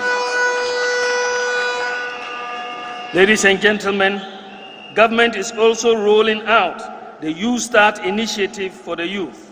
It is a major initiative which will provide the youth entrepreneurs advisory services and funding to enable them scale and grow their businesses. I now come to exchange rate development. And what do the fundamentals say? So, how has the city performed under the leadership of Nana Addo Dankwa Akufo-Addo in the last 5 years? And what is the cause of the recent sharp depreciation of the exchange rate of the city? The data shows quite clearly, when you look at this graph, shows a clear dichotomy for the depreciation of the city between 2013 and 2016 and between 2017 and 2021. City depreciation reached a high of 32.5% in 2014 and declined to 9.7% by 2016. The rate of depreciation further declined to 4.7% in 2017 before increasing to 12.9% by 2019 and then declining again to 3.9% in 2020 and registering 4.1% in 2021. The data shows that the average exchange rate depreciation during the 2017-2021 period, the average exchange rate depreciation over these 5 years under our government is more than twice as stable as during the 2013 to 2016 period when the average depreciation was 18%. So you are comparing our average depreciation over 5 years of 6.8% to theirs of 18%. It's night and day. And you will see, in fact, when you look at the history of the Fourth Republic, the worst performances of the exchange rate so far since 1992. The worst exchange rate depreciation has happened in two eras, between 1993 and 2000, and between 2009 and 2016. Those are the worst performances in the exchange rate. I wonder who was in charge of the economy at that time.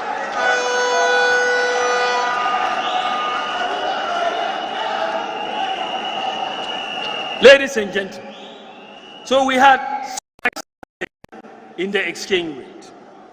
But in the first quarter of this year, 2022, we have seen the sharpest first quarter depreciation of the cedi since 2015. Data from the Bank of Ghana shows that at the end of March, the cedi had depreciated by 15.5%. So what explains this? That you had such, low depreciation, and all of a sudden, within a few months, you had such a high level of depreciation. Why did we see this? A number of factors can be adduced to explain what happened. The financial markets assessment of the 2022 budget, unfortunately, generally concluded that our projected 40% increase in revenue, which underpinned the 2022 budget, the financial markets assessed that this was not likely to materialize, and therefore our deficit would increase. This was not helped by the chaotic battle in Parliament over the budget and the passage of the budget, and this created uncertainty and signaled to the market that the government may not be able to get most of its programs passed in a tightly balanced Parliament. This further reinforced the lack of confidence by investors in the budget. Furthermore, delays in implementing major tax reforms, such as the benchmark policy reversal, the tax exemptions bill, the common platform for property tax, and the review of fees and charges, appeared to support the assessment of the market that the government will have difficulty in getting its programs through Parliament. To add to this negative market sentiment, there was a sovereign credit ratings downgrade by Fitch and Moody's, two global sovereign credit ratings agencies, as a result of concerns about fiscal and debt sustainability. If you are unable to pass your budget and the revenue measures in it, then your fiscal and your debt situations will not get better. And this was their assessment. This resulted in an unwillingness, this downgrade resulted in an unwillingness of foreign investors to roll over their holdings of our domestic debt, and they demanded foreign exchange to repatriate their investments. The lack of access to the sovereign bond market by emerging markets globally, and Ghana's announcement that it would not issue a sovereign bond in 2022 also worried investors about the adequacy of our foreign exchange reserves going forward. They therefore wanted to get a hold of the foreign exchange now, and this led to an increase in the demand for US dollars on the market. The increases also in interest rates by central banks in the US and other advanced economies also made the cedi assets less attractive and led to a move out of cedi holdings. Then in February, we had the conflict between Russia and Ukraine, which started in February, at the same time that we've started seeing this significant depreciation. And the associated increase in crude oil prices and overall cost of living globally resulted in a higher demand for US dollars by foreign investors, oil importers, as well as other importers on the local foreign exchange market. There was also speculative demand for US dollars as panic set in. The combination of these factors resulted in a sharp depreciation of the cedi in the first quarter. This depreciation of the cedi was fundamentally about the market's assessment of the fiscal stance of government and its implications for fiscal and debt sustainability. This was the primary factor underpinning the ratings outgrade. So we had to address the depreciation of the cedi. It therefore called for an appropriate fiscal adjustment to address the fiscal rigidities and ensure that the fiscal targets for the 2022 budget and beyond were met. Basically, we needed to cut expenditure and increase revenues of the magnitudes that will allow us to be on the path of fiscal and debt sustainability. Our assessment is that what we are facing is not a financing problem. And so we are not just going to go and borrow to solve the problem, unless that borrowing provides fiscal space to undertake critical reforms on the expenditure and revenue sides of the budget, as well as increasing economic growth. Government has taken the decision and announced revenue and expenditure measures in this regard.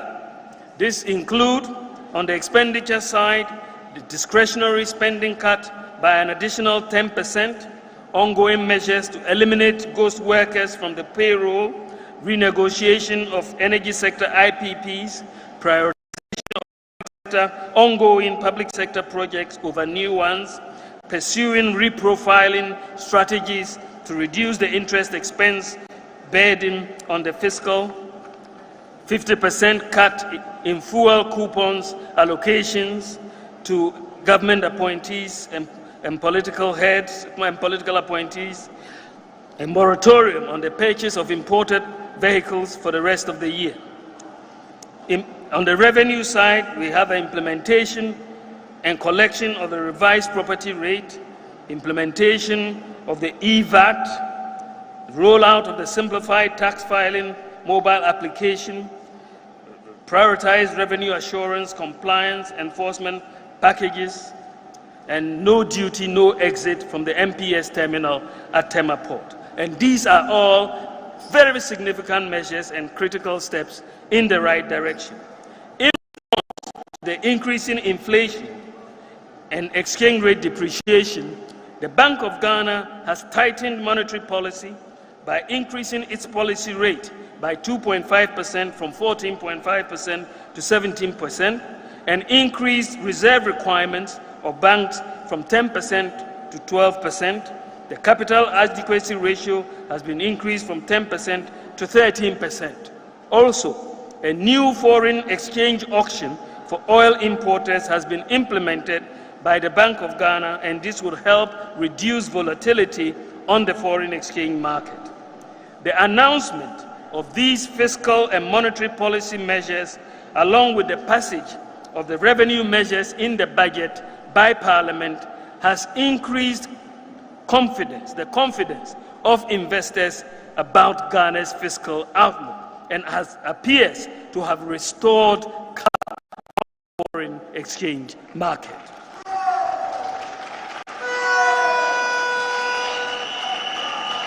Given the uncertainty surrounding geopolitical developments and their impact on the economy, we will continue to monitor the data and are ready to take further measures as may be required to meet our budget targets.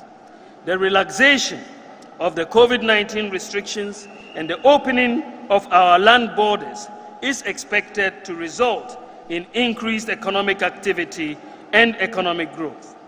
In summary, the data clearly shows that overall, COVID notwithstanding, the economic fundamentals of inflation, interest rates, exchange rates, GDP growth, the trade balance, current account balance, gross international reserves during the 2017 to 2021 period are largely much stronger than they were in the 2013 to 2016 period. The fiscal deficit to GDP and the debt to GDP variables are weaker, given the COVID-related expenditures banking sector cleanup costs, and excess capacity payments to IPPs.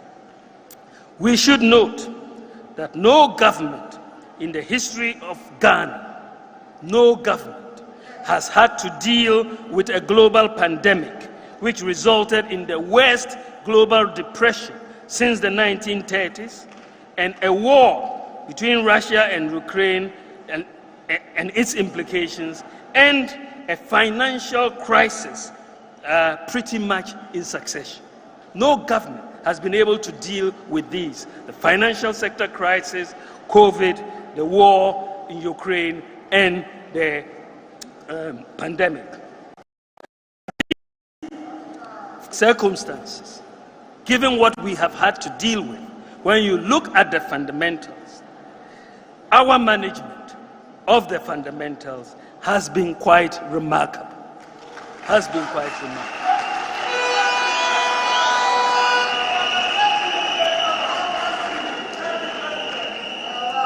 Then we talk about transforming the economy.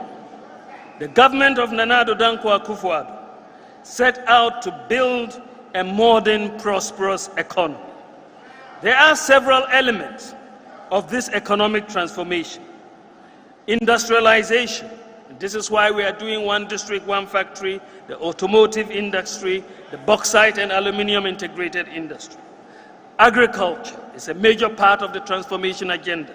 Planting for food and jobs, rearing for food and jobs, Tree Crop Development Authority, and so infrastructure, roads, railways, dams, warehouses, schools, hospitals, airports, water.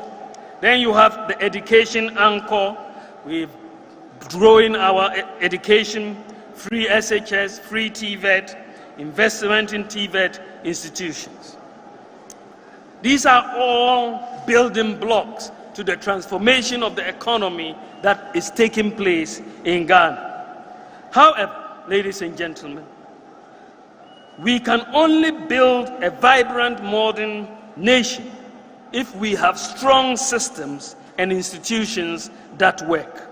Otherwise, we will be stuck in a vicious cycle of rhetoric and underdevelopment. The focus of economic management by successive governments since independence in Ghana has been on crisis management. As a result of factors such as the collapse in commodity prices, increase in oil prices, debt unsustainability, political instability, macro instability, and so on, governments have by and large not focused on the underlying system that underpins economic activities. So upon assumption of office, our goal was to quickly transform our economy by leveraging on technological innovations as a means to leapfrog the development process, overcome legacy problems, and improve both economic and public sector governance. This is why, ladies and gentlemen, digitalization has been a major focus of our government.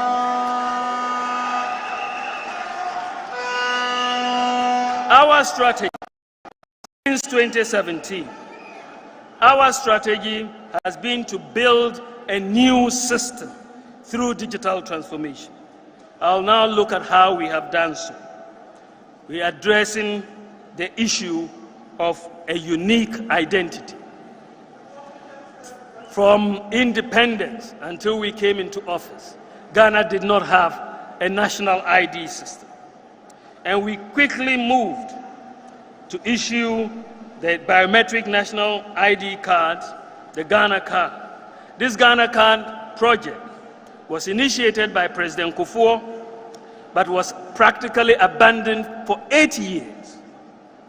So far, 15.9 million people have been enrolled on the Ghana card by the NIA. With the Ghana card, the identity of people, can be established using their fingerprints. And I must say, this is one of the most transformational projects implemented by any government since independence.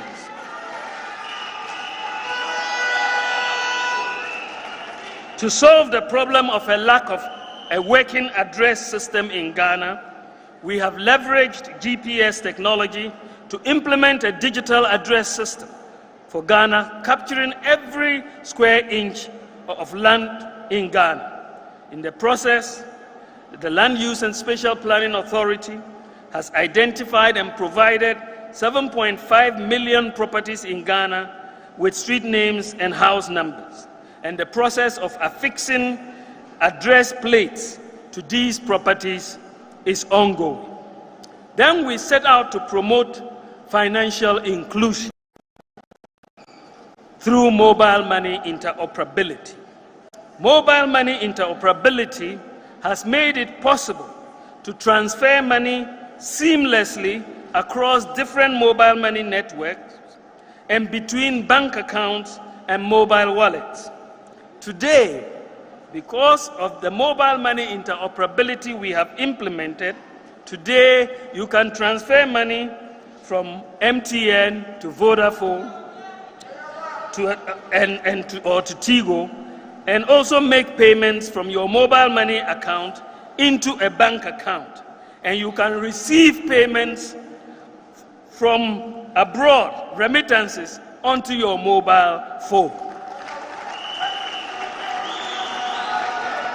Before you had to go to Western Union if somebody sent you money, or go to the bank to get that money. Interoperability, when they send you money from London, United States, or Canada, or Germany, it can come directly onto your mobile phone, and you can go ahead and spend it.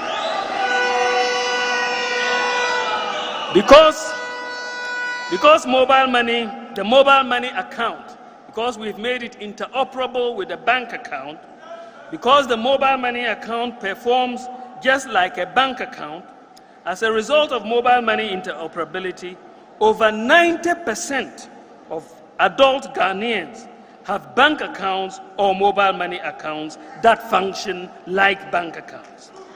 So this problem of financial inclusion that has been with us with over 70% of our population not having bank accounts, we have practically solved the problem of financial inclusion in Ghana. I should note that Ghana is the first country in Africa and one of the first in the world to achieve this type of interoperability between bank accounts and mobile wallets.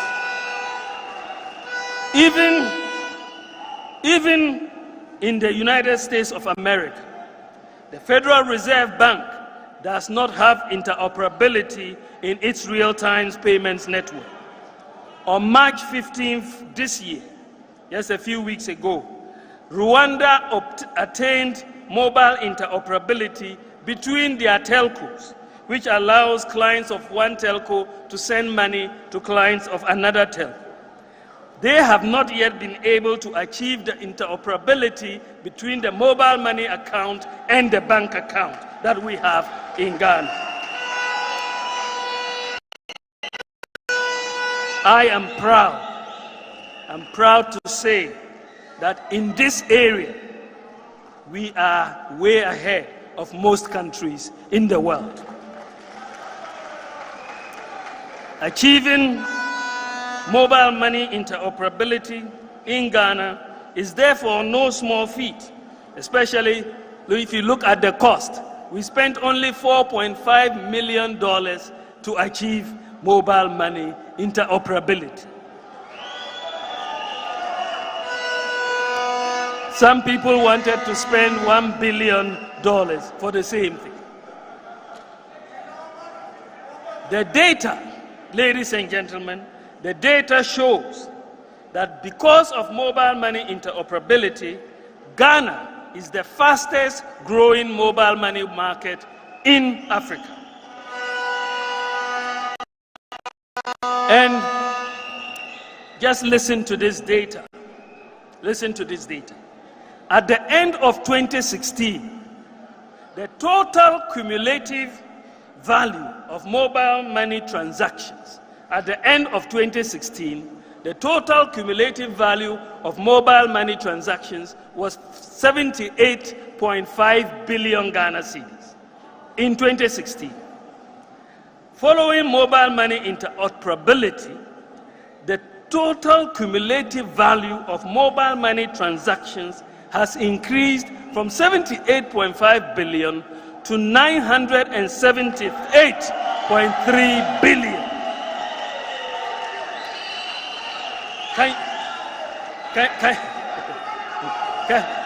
Can you think about it? Think about it for a moment. From 78.5 to 978.3 billion Ghana cedis.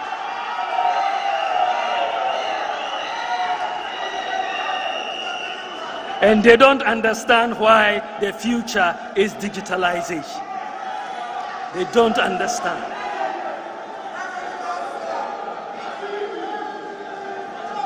Today, the payment reforms we have put in place has made it very easy in Ghana to open a traditional bank account. For many banks today, anyone can open a bank account remotely on your mobile phone. You don't have to visit a bank. You don't have to fill any form. All you need in Ghana today to open a bank on your mobile phone is your Ghana card. You go and insert it, get a bank account. That's all. You dial a USSD code for the bank, insert your Ghana card number, and pronto, your account is open and you can start business. And the digital payments infrastructure is boosting e-commerce in Ghana. Businesses are booming over Instagram, Facebook, Twitter, and so on. Many people cannot afford to rent or build shops, but they are able to do business on the internet at little cost, with deliveries helped by the digital address and payments using mobile money interoperability. We have also used digitalization to address the efficient delivery of public services and corruption. Our approach to improving the delivery of public services is to minimize human contact as much as possible. Therefore, we embarked on an aggressive digitalization process of service delivery across many public institutions. Then we will look at the passport office. We digitized the passport office, and with digitalization, the average turnaround time for the acquisition of passports has been significantly reduced, and today you can apply for your passport from home, and it can be delivered to you at home with your digital address.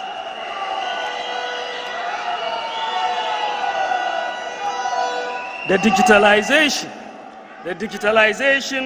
of the passport application process has resulted in a significant increase in the number of passport applications that are processed annually, and also a significant increase in the revenue for the passport office. In 2017, when we started the digitalization process at the passport office, the total number of passport applications in 2017 was 16,232, and they had a revenue of 1.1 million Ghana cedis in 2017. In 2021, after digitization, the passport office online received 498,963 applications, from 16,000 to 498,000. And the revenue the passport office made has increased from 1.1 million Ghana cedis to 56.7 million Ghana cedis. And they still don't understand the link between and the economy. We went to paperless ports. Previously, the bureaucracy in clearing goods at the ports involved a lot of paperwork and used to be largely manual. This caused delays, corruption, inefficiencies, frustration, and loss of revenue to the government. Many citizens who had cleared goods at the country's ports had horror stories about their experiences at the port. The introduction of the paperless port system has reduced the layers and simplified the process, reduced the time needed to clear goods and the avenues for corruption, and increased efficiencies and revenue mobilization at the ports. Since the introduction of the paperless ports, customs revenue has increased 10 billion Ghana cedis in 2016 to 16 billion in 2021. Let's look at the DVLA. The DVLA offers two traditional services: driver's licenses and vehicle registration. These services have been fully digitalized. With digitalization of the driver's licenses in 2019, the DVLA experienced an increase in service by 109% after digitalization. As you know, the average cost at the DVLA is 500 cedis and 550 cedis for vehicle and driver's license and services. And this is compared before it's 500 to 550. But if you were dealing in the market, the Goro Boys market, you will pay between 2,000 and 3,000. So digitalization has saved a lot of people who apply for licenses and driver's licenses and vehicle registration by up to 200% and 264% at the minimum. The DVLA generated an average revenue of 71.5 million between 2013 and 2016, average of 71.5 million, compared to the average of 168.4 million in the 4 years since 2017 and 2020 with digitalization. Ladies and gentlemen, we look at motor insurance. The National Insurance Commission has implemented the digital motor insurance database. The objective of the introduction of the motor insurance database is to curb the menace of vehicles with fake motor insurance stickers plying our roads and therefore endangering lives and property. With digitalization of motor insurance in Ghana, all insurance policies which now have key security features have been synchronized to a national database which can be accessed simply with any mobile phone by the insured, the police, and the general public. Members of the public, and you can try this when you go out and look at your vehicle, members of the public can also self-check the authenticity of their insurance policy by dialing the USSD code *920*57#. *920*57#. When you dial it and enter the number of the vehicle, it will tell you whether the vehicle is insured or not. Therefore, our police and the general public can easily check from their mobile phones whether they should actually join a particular vehicle or not. Following the implementation of the motor insurance database, the growth of motor insurance industry increased from 19% in 2019 to 37% in 2020 and 26% in 2021. The value of the business undertaking increased from 567 million in 2017 to 1.15 billion by 2021. And therefore, digitalization has dealt a severe blow to corruption in the motor insurance industry with no room for fake motor insurance certificates. When we go to the births and deaths registry, the process of digitalization of records at births and deaths is almost complete. And we are integrating the births and deaths register with the databases of the Ghana Health Service, the National Identification Authority, the Ghana Statistical Service, Immigration, and the police, so that the record of births and deaths should be consistent across all these databases. And this is supposed to start later this year. One of the most exciting things for me this year is that it is envisaged that every new child that is born in Ghana, when you are born within a few months, you will be issued with a Ghana card number. This is because we are integrating the births and deaths of the Ghana Health Service with the police, with the statistical service. So starting later this year, it will be announced. The work is virtually complete, but starting later this year, when a child is born, just as it happens in America, it happens in the UK, it is going to happen in Ghana. When you are born, you will get your national ID number. Digitization and the integration of the databases will deal a severe blow to corruption at the births and deaths registry. Ladies and gentlemen, we also implemented the Scholarship Secretariat digitalization. In the past, candidates applying for scholarship usually had to travel from all parts of the country to Accra. But today, you can sit in the comfort of your own home, apply for a scholarship.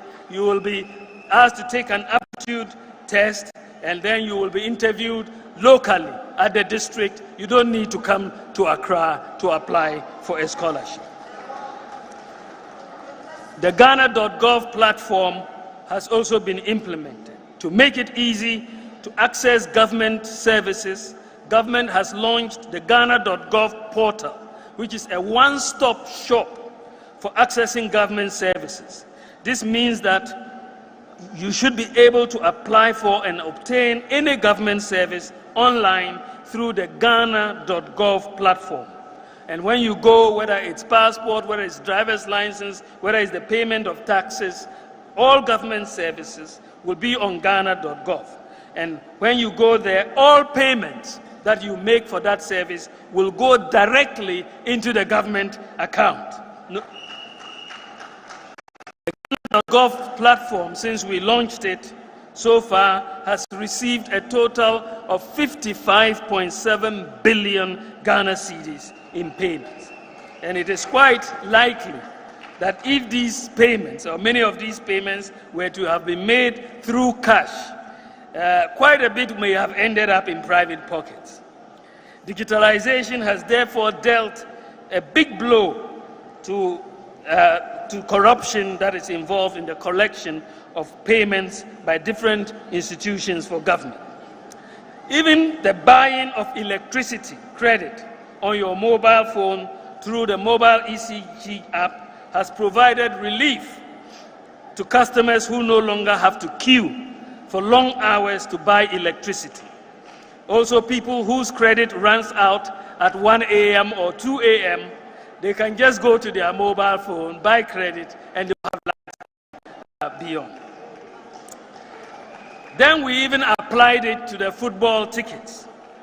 To address the inefficiency and corruption within the ticketing regime for football, the Ministry of Youth and Sports, in collaboration with the National Sports Authority and the GFA, piloted an e-ticketing system for the recent World Cup qualifying match between Ghana and Nigeria at the Kumasi Sports Stadium.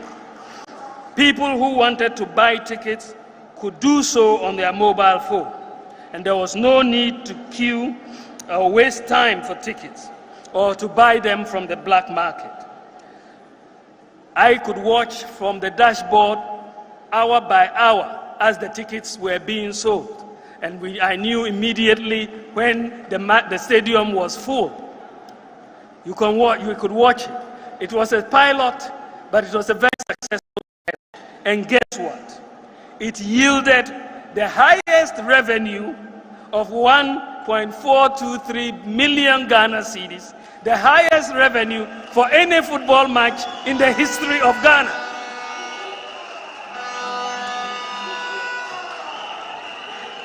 It was amazing. The highest revenue in the history of Ghana for any football match, because we went digital. They have never seen the revenue of that amount. So in the past, where was the money going? And they still don't understand the link between digitization and the economy. They still don't understand.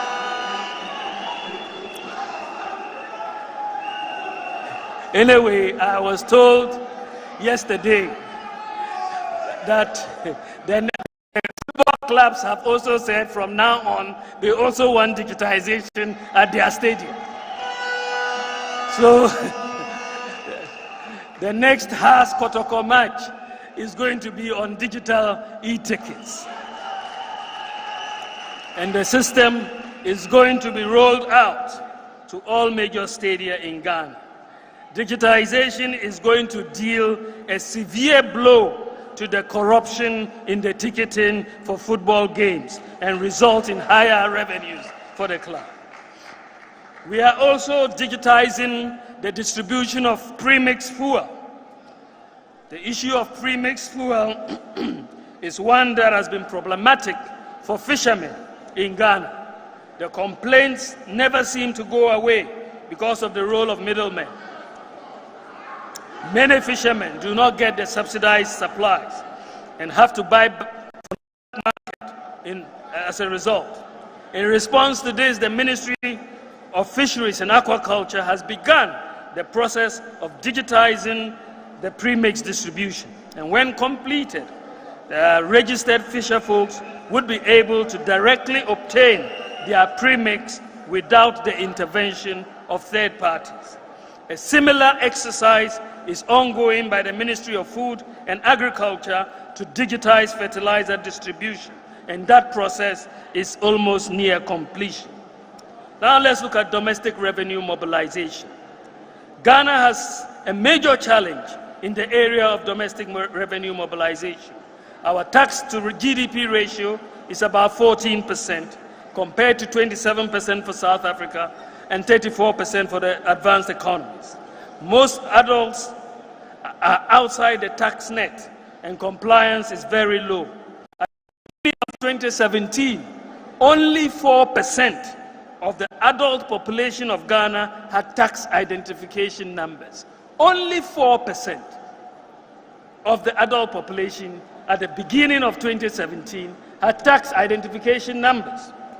Broadening the tax net is therefore imperative, and in this regard, a number of digital initiatives have been implemented to broaden the tax base. To increase the number of people with tax identification numbers, we took the decision to designate the Ghana card number as the tax identification number. So your Ghana card number is your tax identification number. Nobody needs to go and apply for another tax identification number. In doing so, the percentage of adults with tax identification numbers has increased from 4% to 85%. From 4%, from independence to 2017. From independence to 2017, it was 4%. We didn't move the needle. From 2017, when we began, and we changed it, we've moved from 4% to 85%. And they still don't understand the link between digitization and the economy.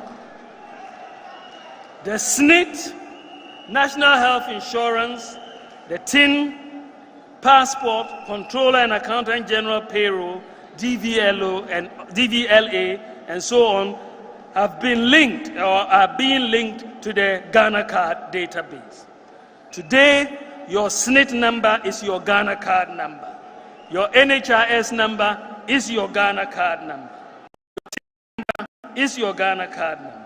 SNIT and NHIA are no longer printing their own cards. The Ghana card is enough for them. They will not print, and they are saving a lot of money.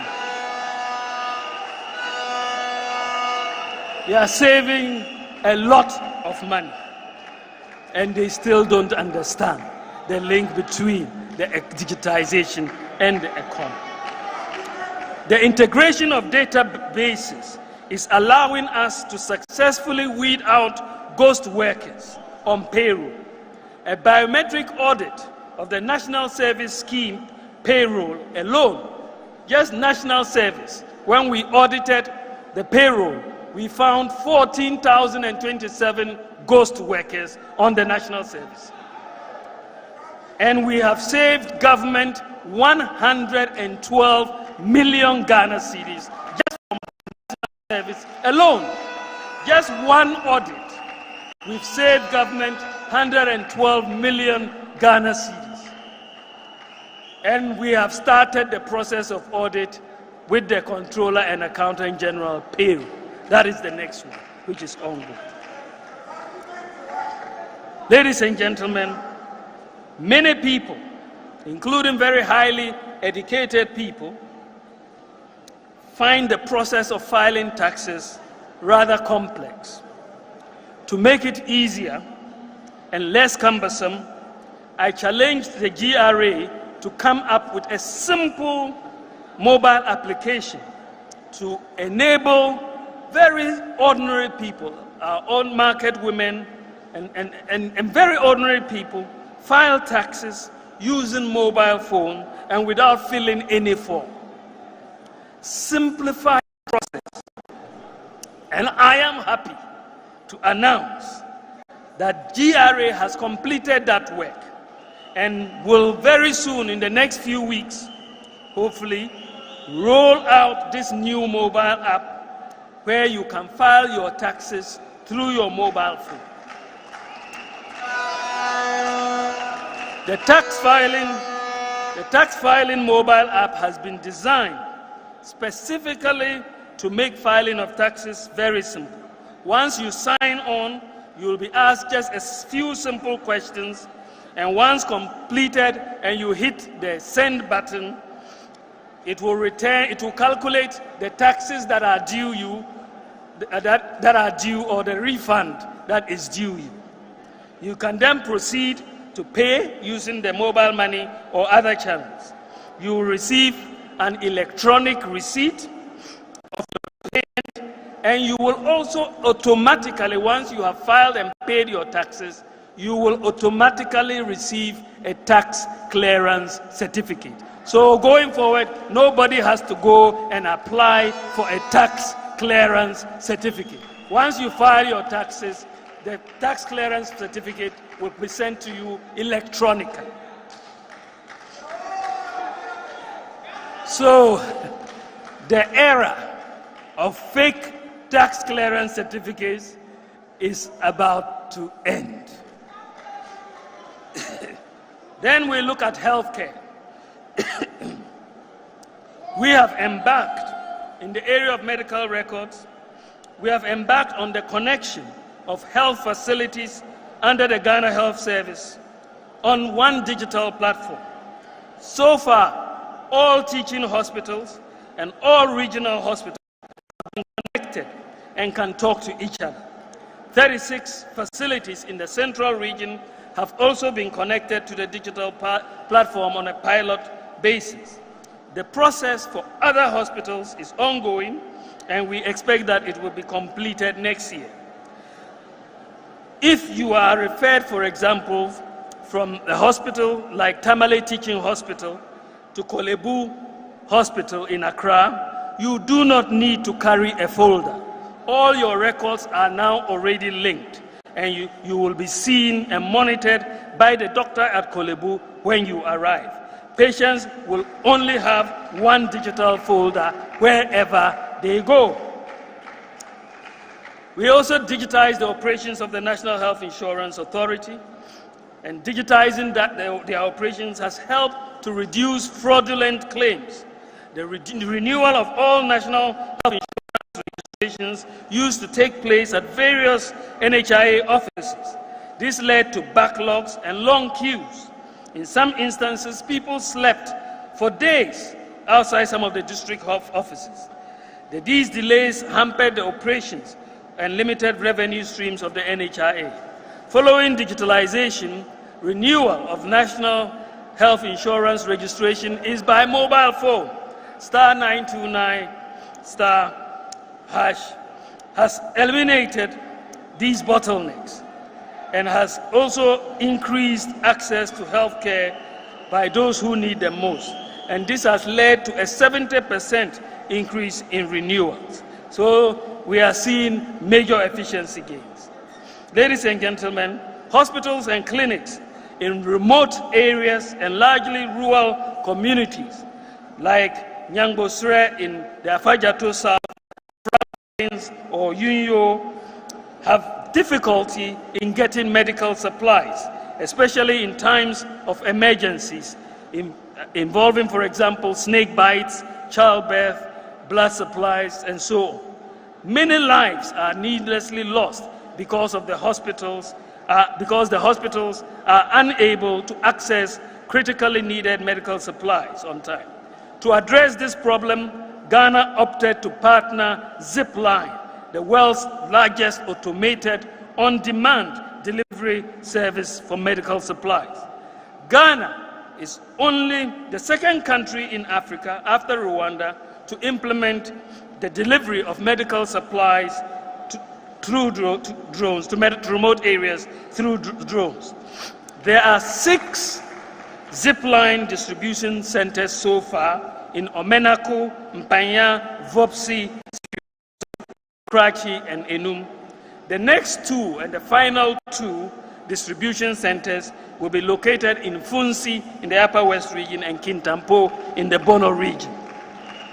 This will bring Zipline drone coverage to all of Ghana. Zipline has made millions of deliveries of medicines, vaccines, blood, and so on to very remote parts of Ghana and has saved many lives. I should add that Ghana currently has the largest medical drone delivery service in the whole world. In the whole world, we are leading in this technology. And what is even more impressive is that the drone centers, all these centers we've established, the 6 centers, are 100% manned by young, talented Ghanaians. 100%.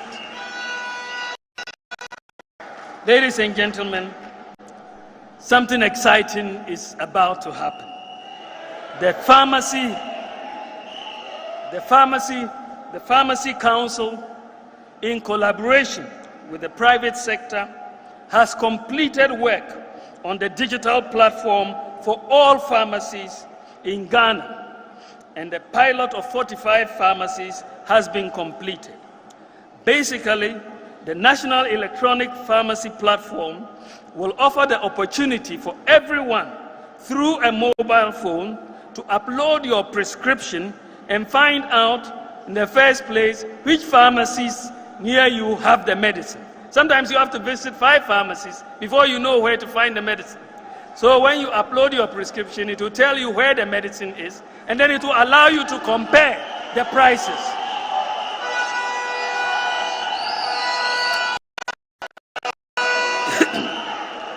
Then it will allow you to compare all the prices to find out which is the cheapest for you to go and buy. And this is very exciting.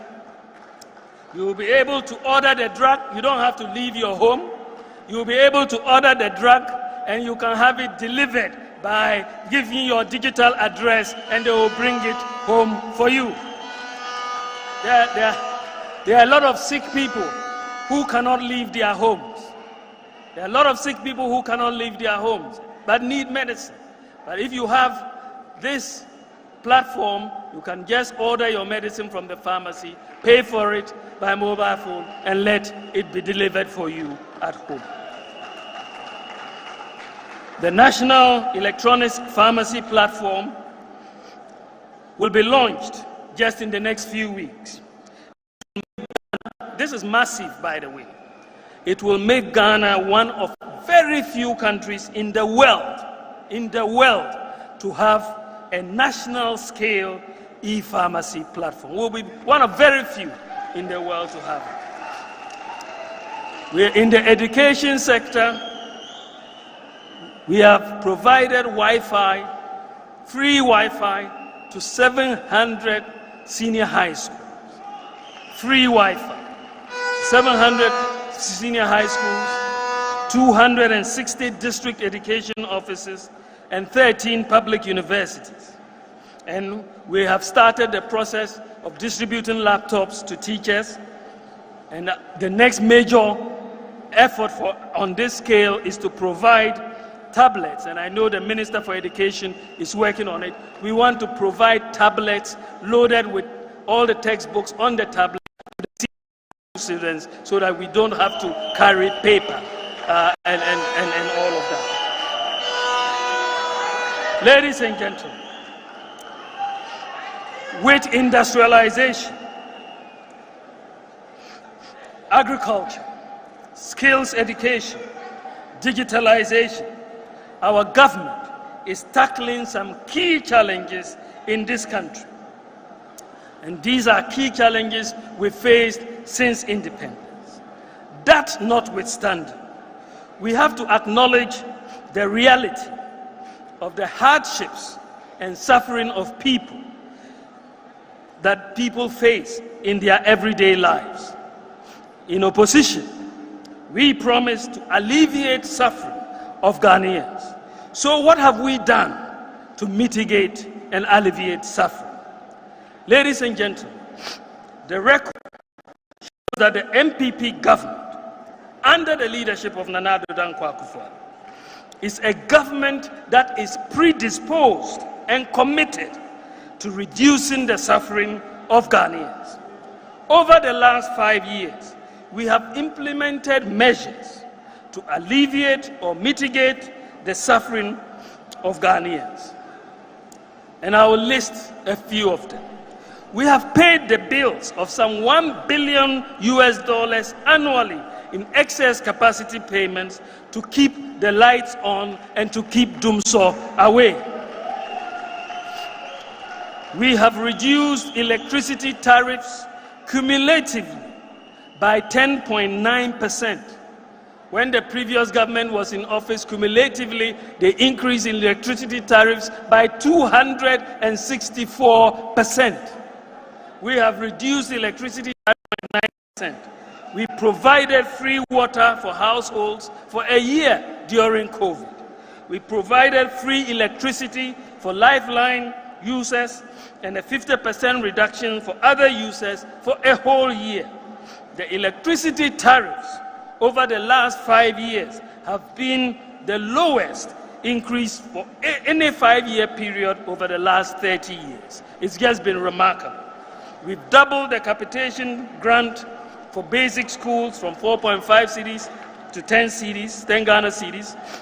We've created jobs and stopped the freeze on recruitment in the public sector. Hundreds and thousands of people have been recruited. Unlike the private sector, which laid off thousands of workers during COVID and reduced salaries, there were no layoffs of public sector workers during COVID. In fact, we rather added more by hiring 58,000 health workers during COVID. We have increased the share of the District Assembly Common Fund to persons with disabilities by 50%. We've exempted Kaya from market tolls. We've expanded LEAP beneficiaries by 150,000 people. We've expanded the school feeding program by 1.6 million, from 1.6 million children to 2.1 million children, and also increased the amount by 25%. We have restored teacher training allowances, restored nursing training allowances, established NAPCO with 100,000 graduates. And these programs have continued, notwithstanding the current challenges which have resulted in sometimes delays in programs. We haven't cancelled or abolished the programs. We've abolished the 3-month pay policy for teachers who were paid 3 months only for sometimes working for 3 or 4 years. We've absorbed the cost of BECE and WACSI exam registrations. We've subsidized farmers with fertilizer. We have abolished or reduced 18 separate taxes. We've reduced corruption associated with obtaining public services by digitizing most of the public sector. We've provided 600 million Ghana cedis in COVID funds to small businesses.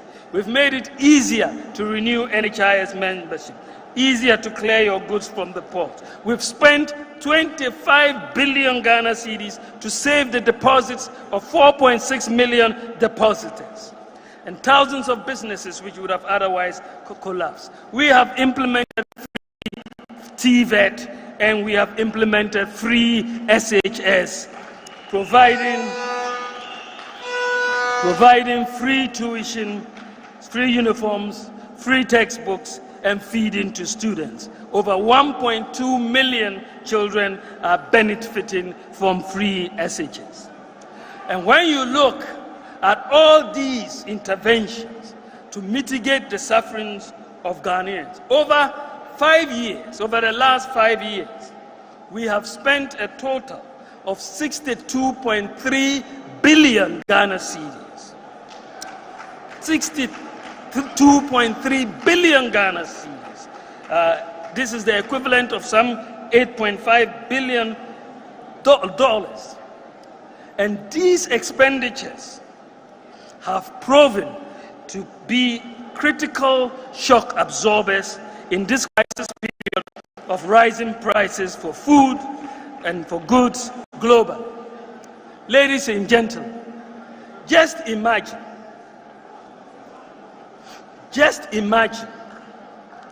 what many households would be going through today if, in addition to all the rising prices that we are seeing, if in addition to all these rising prices, just imagine how they would have been if they had to pay their children's school fees, if they had to buy textbooks, if they had to buy uniforms, if they had to pay higher electricity prices, if they had to pay BEC and WACC exam fees.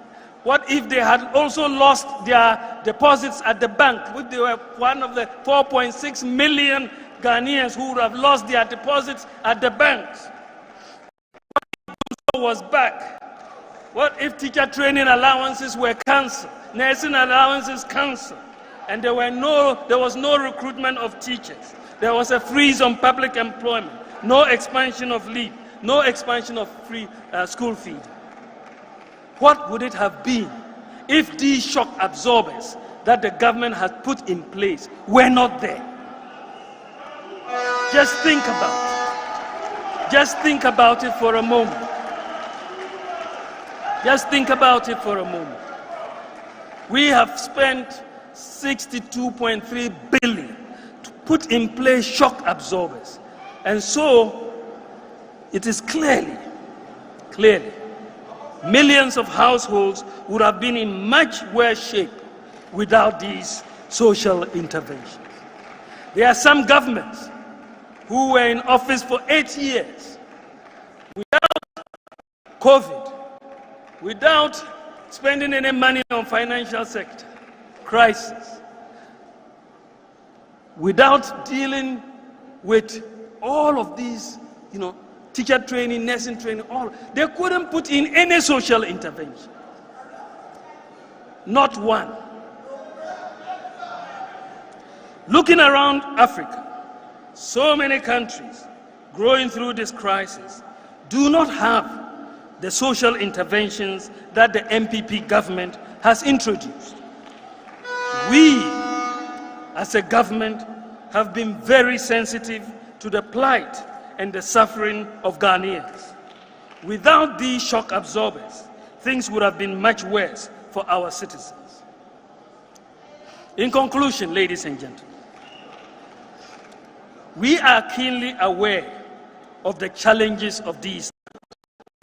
A few years ago, we committed to working with you to build a country in which every young person can hope and aspire and reach his or her fullest potential right here in Ghana. Everything we have done since then is in keeping faith with this contract we hold sacred.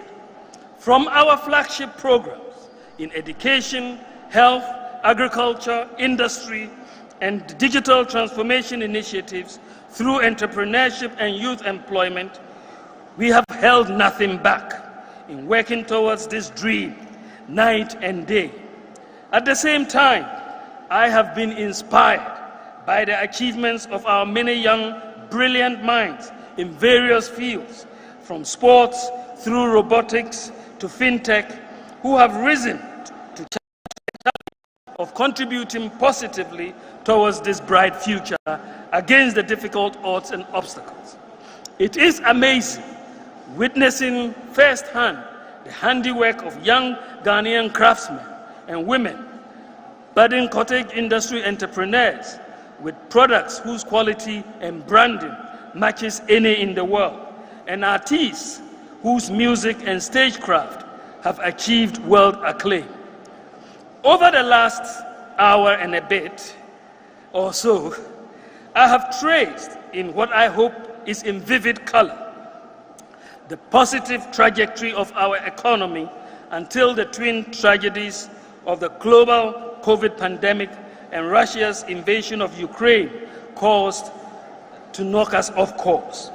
It is easy to forget, understandably, with the passing of time, the pandemic has been raging for 2 long years, the enormity and the impact it has had on the global economy and on ours too. But right at its very early stages, in April of 2020 to be precise, the managing director of the International Monetary Fund described it, amongst others, and I quote, as a crisis like no other, end quote. She went on to say that, and I quote, it is more complex with interlinked shocks to our health and our economies that have brought our way of life to an almost complete stop. The outlook is dire, and we expect global economic activity to decline on a scale we have never seen since the Great Depression, end quote. By the time the pandemic was just a year in, it had compelled governments globally, including Ghana, to spend a mind-blowing $16 trillion to save lives and protect livelihoods of its citizens, and to ensure businesses stay alive to provide income to millions of people. Global debt to GDP ratios rose to 97%, with average fiscal deficits for even advanced economies reaching 12%.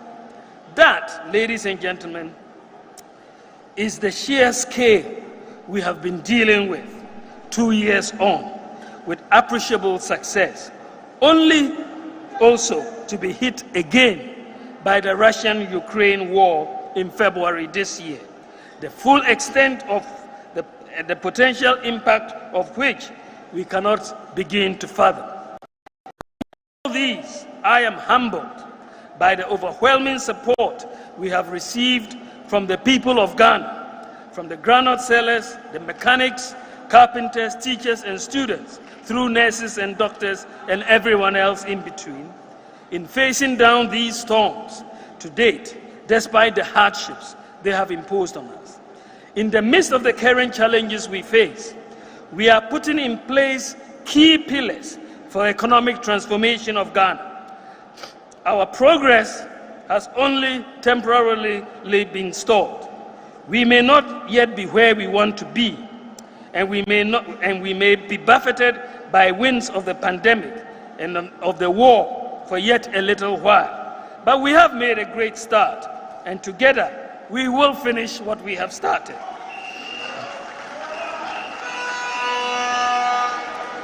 We understand your desires for a bright and prosperous future, a future that would have the resilience to better withstand shocks of the nature we are currently experiencing. I am excited about the prospects of the nation we are building, the brilliant minds being nurtured who are contributing towards this vision. We must allow our mindset to build our courage that we can be amongst the best in the world at anything. Some of our senior high schools are winning robotic competitions. We must believe in our capabilities and also do away with the impossibility mindset. We must believe in our capabilities. We are building a new economy. Under the leadership of Nana Addo Dankwa Akufo-Addo, for the first time in our history, Ghana has successfully issued a national ID card. For the first time, Ghana has a digital property address system. For the first time in our history, Ghana has mobile money interoperability. For the first time in our history, any Ghanaian who has a national ID card can open a traditional bank account using their mobile phone. For the first time in our history, over 80% of adults in Ghana have tax identification numbers. For the first time in our history, Ghana is using drones for the delivery of critical medicines and blood. For the first time in our history, Ghana is implementing one district, one factory. And our government has facilitated the establishment of more factories than any other government since independence. For the first time in our history, Ghana has paperless clearing at our ports. We have digitized for the first time in our history the passport acquisition process. We have digitized for the first time in our history the acquisition of driver's license. For the first time in our history, we have implemented a Ghana.gov platform, and people can renew for the first time in our history their NHIS membership on the mobile phone. For the first time in our history, we can apply for scholarships on the mobile phone.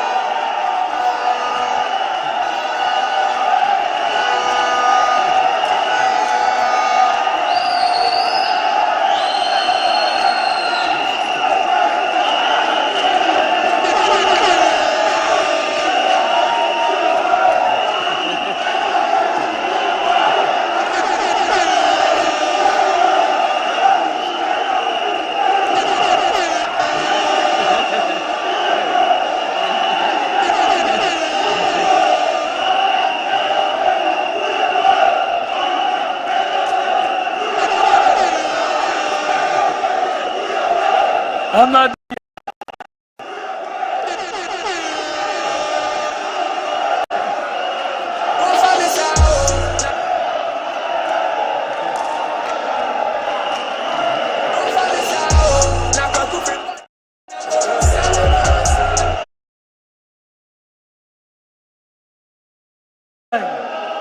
Thank you.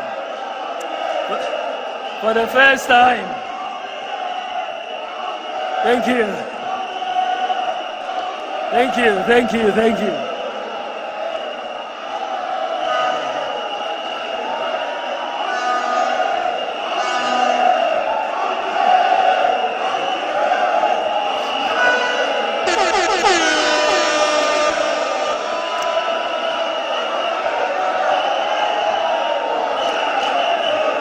So, for the Thank you. Thank you. So for the first time,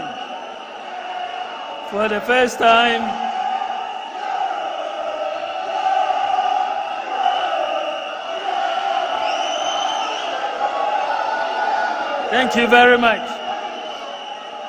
For the first time in our history, Ghanaians can apply for scholarships on their mobile phones. For the first time in our history, Ghanaian students will be able to apply for student loans without the need for a guarantor. For the first time in our history, government is implementing a pension scheme for cocoa farmers. For the first time in our history, Ghanaians and law enforcement can find out the insurance status of any vehicle using the motor insurance database on your mobile phone. Time in our history, Ghanaians were provided free electricity for lifeline consumers for a year at the height of the COVID pandemic. For the first time in our history, Ghanaians were provided the 50% reduction for non-lifeline consumers. For the first time in our history, Ghanaians were provided free water for their year during the COVID pandemic. For the first time in our history, we provided Wi-Fi to 700 senior high schools and 13 public universities. For the first time in our history, Ghanaian pensioners can obtain their SNIT pensions just after 10 days after application for their pensions. For the first time in our history, a nationwide e-pharmacy will be launched in the next few weeks. For the first time in our history, Ghana has implemented one constituency ambulance. For the first time in our history, we have implemented the Zongo Development Fund. For the first time in our history, we are implementing one district, one hospital under the Agenda 111. For the first time in our history, we are implementing free TVET and have established the Ghana TVET service. And for the first time in our history, we have implemented free senior high school education.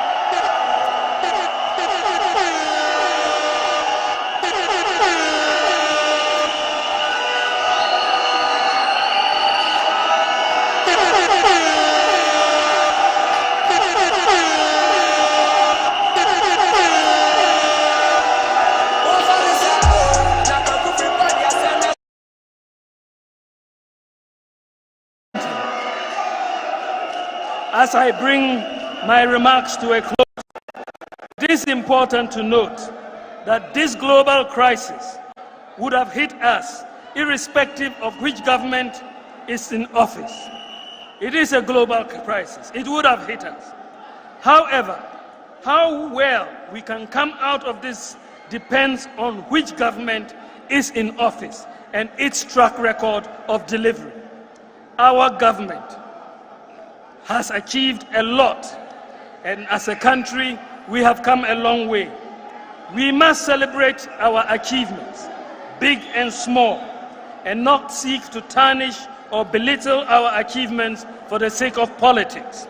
I look forward to all of you doing your part in making our nation great and strong. We are on the right path with sound policies to enhance growth, fiscal and monetary policy discipline, and by the grace of God, we are bouncing back better and stronger. We will weather the storm.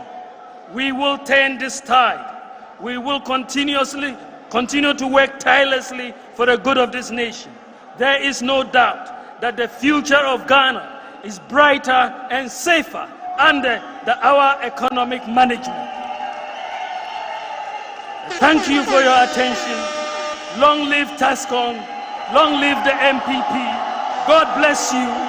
God bless our homeland Ghana. And make her great and strong.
Hello, hello. It's okay. It's okay, please. Please, let's sit down. Let's sit down. Let's sit down. Let's sit down. Commitment. Commitment. Commitment. Please, let's sit down. We are about finishing. Let's sit down. Let's sit down. Let's sit down. Let's sit down.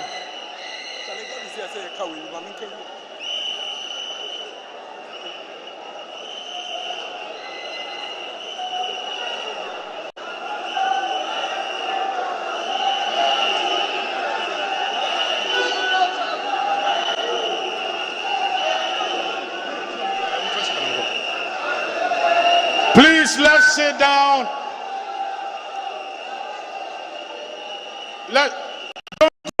Let's sit down. The program is not over. Please, let's be disciplined. Let's be disciplined. The program is not over. Let's end this program beautifully. Let's sit down. Let's sit down. Quickly, we have 3 presentations to make, and then I'll leave the mic for the MCs. National Chairman, can you please come up for us? National Chairman. Chairman Freddy Mahamudu, he served the party very well. He led us. He gave us victory 2 successive times. Please, let's give a sounding applause to Chairman Mahamudu, Director of DI. Dr. Antoinette Tibu, how are you? Good, good, good. Commitment.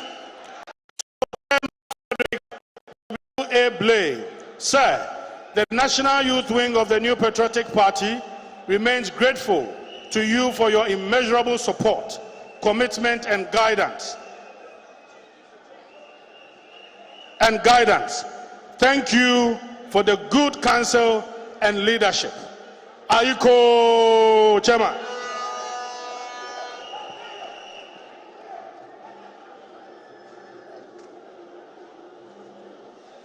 Thank you very much. Somebody should help Chairman. Our adorable First Lady. Our adorable First Lady. Her Excellency, Mrs. Rebecca Akufo-Addo, mommy, please.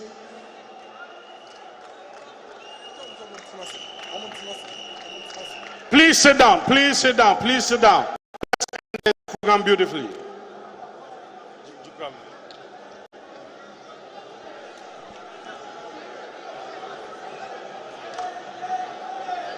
We still have the Vice President of the Republic in our midst.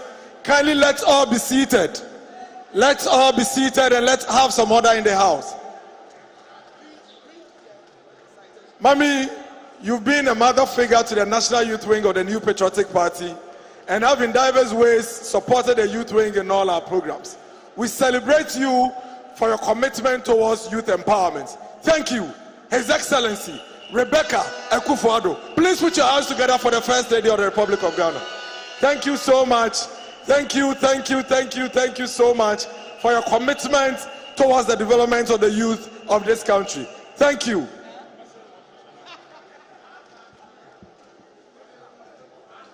The economic colossus, the man who has sent shivers down the spine of the NDC this evening, His Excellency, Dr. Alhaji Mahamudu Bawumia will be accompanied by her beautiful wife to come and take this for us. This is a beautiful thing from the National Youth Wing. Her Excellency Samira Bawumia.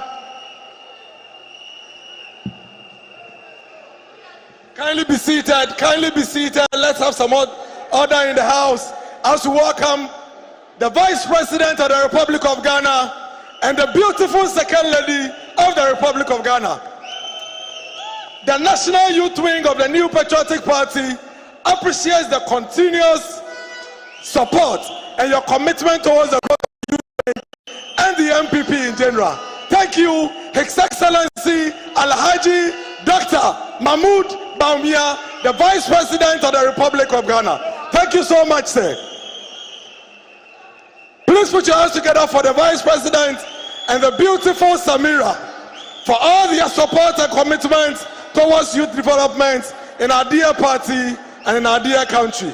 Thank you so much, Alhaji and Alhajia, for all your support and your commitment towards the development of youth development in this country. At this juncture, TESCON, commitment. Let's have some order as we wrap up the event for tonight. It's very important that we acknowledge the Vice President for being able to stand on his feet.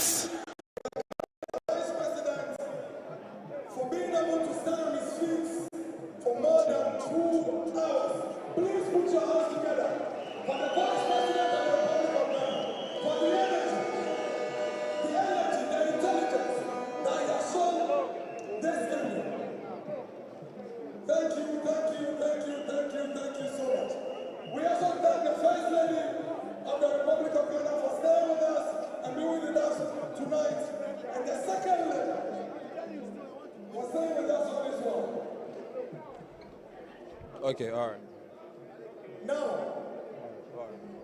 listening to the Vice President and listening to the statement that he's making, all we ask ourselves are these: even with COVID and Putin and Ukraine and Russian war, all of these combined, the Vice President that the MPP has managed the economy better in the midst of the COVID, in the midst of the challenges with the Russian-Ukraine war, far better than what the NDC and John Mahama did between the year 2012 and 2016.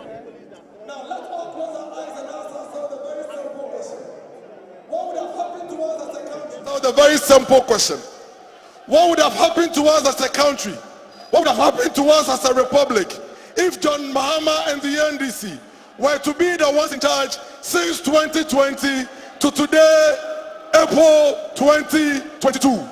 It's very important that listening to the Vice President, we simply ask ourselves these questions and we stimulate the minds of all Ghanaians to ask ourselves that in spite of all these challenges, if we've been able to achieve all of this way better than the NDC, using facts and figures, ask yourself, how would Ghana be if the M was still in charge of Ghana since 2020? We acknowledge... Finally, the Vice President, Dr. Bawumia, has presented... Intelligent, Honorable Justina Marigold. So finally, the Vice President, Dr. Bawumia, has presented the state of the economy. He has tried to do a comparative analysis of the economy his government inherited from the previous government and the economy that they have managed up until this point. He has also done an analysis of a pre-COVID, COVID and post-COVID analysis of the Ghanaian economy.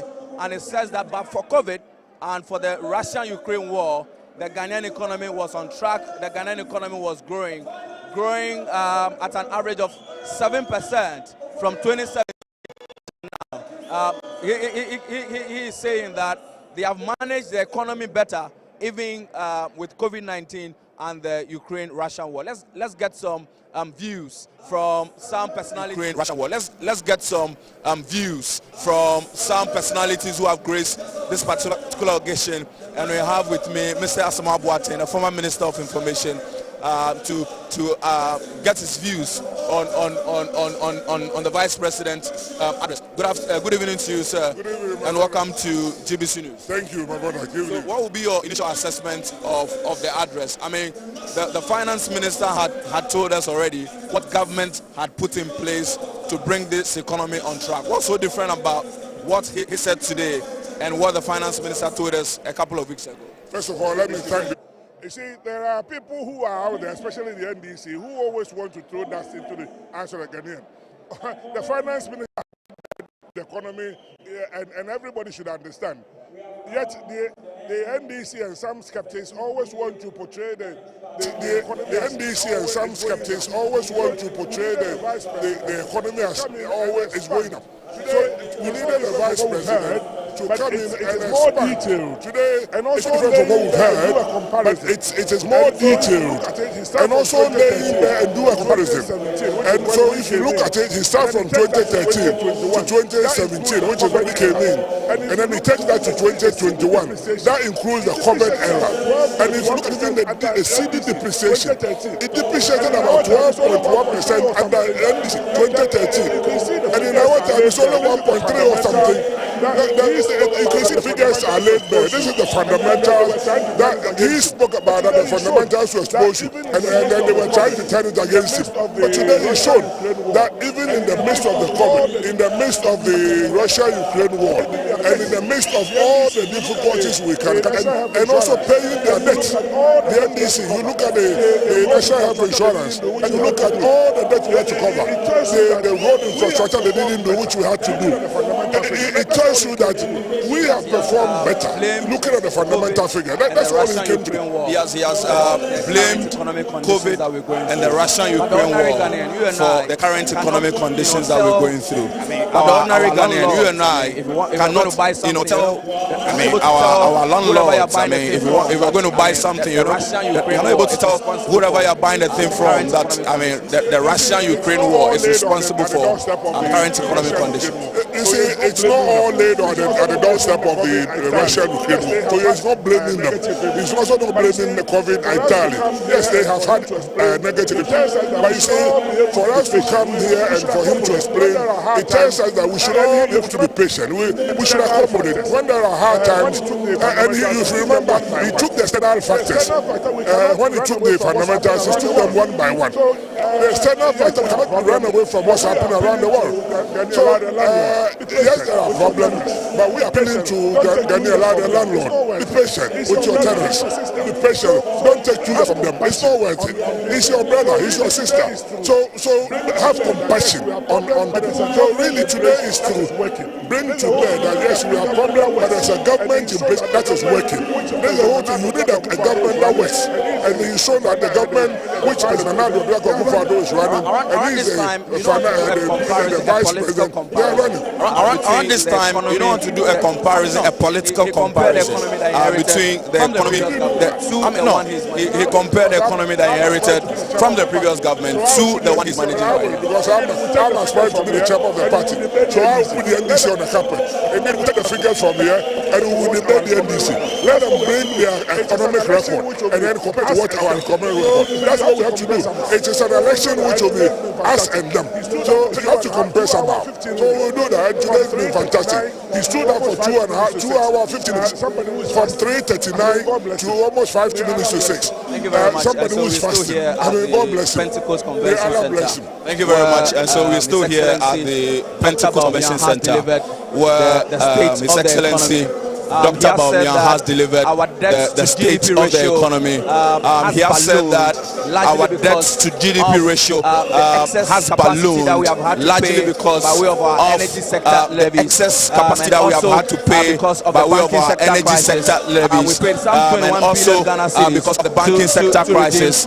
We paid some 21 billion Ghana cedis to redeem the banking sector. Let's listen to the finance minister, who has been listening to the vice president. To take us to the transformation level that we are talking about.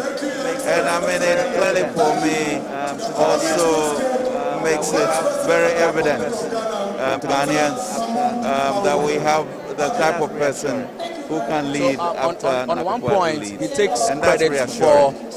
So on one point he takes credit for cleaning up the banking sector. On the other hand, he's saying that the banking sector cleaned up of 25 billion Ghana cedis, and the excess capacity charges that we are paid are the reasons why our debt, has ballooned to 8. Some of the reasons. Then what's wrong? So what is your question? Is it? So I'm saying. I mean, these are things that you take credit for. The banking sector. We sure do, but we take. We do take credit for senior high school. We do take credit for school feeding program, the quantities that are in there. We take credit for the banking sector cleanup. And if you look at the results of the banking system at the end of this year, incredibly strong and robust as what they have done. But it costs us money, and that is what is making evident. That, there was 21 to 25 billion for that. We also spent quite a bit of money on the IPPs, which really were badly signed contracts that we had to pay for. We went through COVID, where between the reduction in our revenues and the explosion in our expenditures was another, 24 billion. So you can see where resources were spent. This issue of excess capacity, you've spoken about it countless times, but the excess energy capacity charges, you've spoken about it on countless occasions, but you've not brought the people who signed these contracts to book. Well, there are two things that you have to do. First of all, you have these contracts that have been signed, and we promised 2 years ago that we'll negotiate and change that. I think by the end of May, you'll be able to see the type of savings that we are getting from the renegotiations of that. And so Ghanaians are going to benefit from the negotiations that we have. And I'm confident that, we'll do well. I think we have about 6 of these IPPs, which are really instrumental for the excess capacity. And we've gone a long way in almost agreeing on the commercial terms, and now the logistics of getting that. Should we blame COVID and the Russia-Ukraine crisis solely for the crisis we're going through now? I mean, I don't know. I mean, you're a journalist. You see what's happening in the world. You know what COVID did for the world. I mean, the worst pandemic since what? The Great Depression. You also know what happens with the Ukraine war. And it's one of the most dreaded collection of what we call the 3 Fs that finance ministers can take, which is fuel, food, financing, and fertilizer. So you can't pretend that has not recalibrated the way in which inflation is going to happen, the way in which you get logistics and supplies, and really keeping a cool head and finding means of all of us burden sharing to be able to transcend this current crisis. We've seen some recovery with the city. For how long are we expected to see this recovery? Why shouldn't you? I mean, our city was appreciating 3 to 4%, in the past 2 or 3 years. So obviously, as you can see, exogenous circumstances of the COVID and the war, and then not being able to go to market in the first quarter because of the downgrading are responsible. So you can inoculate. You know exactly where it came from. We are looking for 2 billion, 1 to 2 billion, which we are way on the road to bring him back into the system. We have found an auction process for the importation of oil, which is important because there are 2 things. 1, prices are escalating, and 2, shortages. We are trying to avoid the shortages that you are seeing in Kenya, Sri Lanka, etc., which is a big feature, and then see where the war will go, and therefore how we'll manage the prices. Thank you very much. I don't have time, but I think, Ghana, like always, we will do well. Thank you very much. Mr. Ken Oforiatta is the finance minister. We're still here at the Pentecost Center, where Dr. Bawumia, the vice president, addressed the state of the Ghanaian economy. Let's speak to some of the students who sat through the whole program and listened to the state of the economy. Let's speak to some of the students. Hi, how are you doing? So, I mean, you are a student, you listen to the vice president. What do you take home? What's your understanding of the presentation he made of the Ghanaian economy? First and foremost, my name is Muslim Abdul Mujib, a TESCON president from Ohawu Agricultural College. For me, I'm not surprised because me, myself, it's not like as though because I'm an MPP, that's why I want to cover it. But our party has really worked hard. It has really, since we took over position from 2017 to date. Even with COVID, we've performed better. So with the Vice President today, his presentation, he did break down everything into details. So with this, I think the Ghanaian people will have the real picture of what. So when you say you have done well, I mean, he presented some figures. I mean, you have some of them. Oh yes. He for the figures, I have them. I have really recorded it. So he has talked about the abolishment of the KIA levy, and then he has talked about what the ambulance services 1D 1F, the free SHS, and then a whole lot. So with this, I think we have issues to what rebut our enemies, the NDCs. And then are they enemies? Yes, they are our enemies. That's right. So let's speak to some more students. What's your understanding of the state of the economy as presented by the Vice President? You know, first of all, my name is Mahamudu Bawumia, and we give thanks to the Almighty Allah for him guiding us through this successful program. You know, what the Vice President has just delivered is just true, and there are facts. If the NDCs are doubting the facts, if they are doubting, they should really go to the data. The data doesn't lie. Like number one, Vice President has made Ghanaian students to take loan without any person's guarantor by the use of the Ghana card. And now there are scholarships for we the students. Me like this, I'm under the scholarship from the President office. It has helped me so much. Even though the NDCs were expecting us to say that free university, but we've brought loan without any guarantor, which is helping with the tertiary students very well. And because of that, we say thank you to the Vice President and His Excellency. Thank you very much. Let's speak to this gentleman as well. Good evening. My name is Morris. What's your name? Kofi Tonto, member of government's communications team. Right. So one of the issues, I mean, I sat through and I listened to your own members, and they blame the government communication team for not able to communicate a lot of the things that the Vice President said today. Well, I think it's a case of engaging Ghanaians truthfully, and that's what the Vice President did. Communicators do our best to communicate to Ghanaians about the achievements and all the things government is doing. Yes, perhaps there may be lapses, but I think today exemplifies some of the achievements government has been embarking on. So we'll continue to rehash all the positive things and admit where we have issues and continue to ensure that Ghanaians know exactly what this government is doing. Do you think this platform was the appropriate platform for the Vice President to address the Ghanaian economy? We also saw how the students, kept heckling and the noise that interrupted the delivery of this particular important message to the nation. Of course, one of the biggest issues facing this country is unemployment, and the youth form a major part of the unemployed.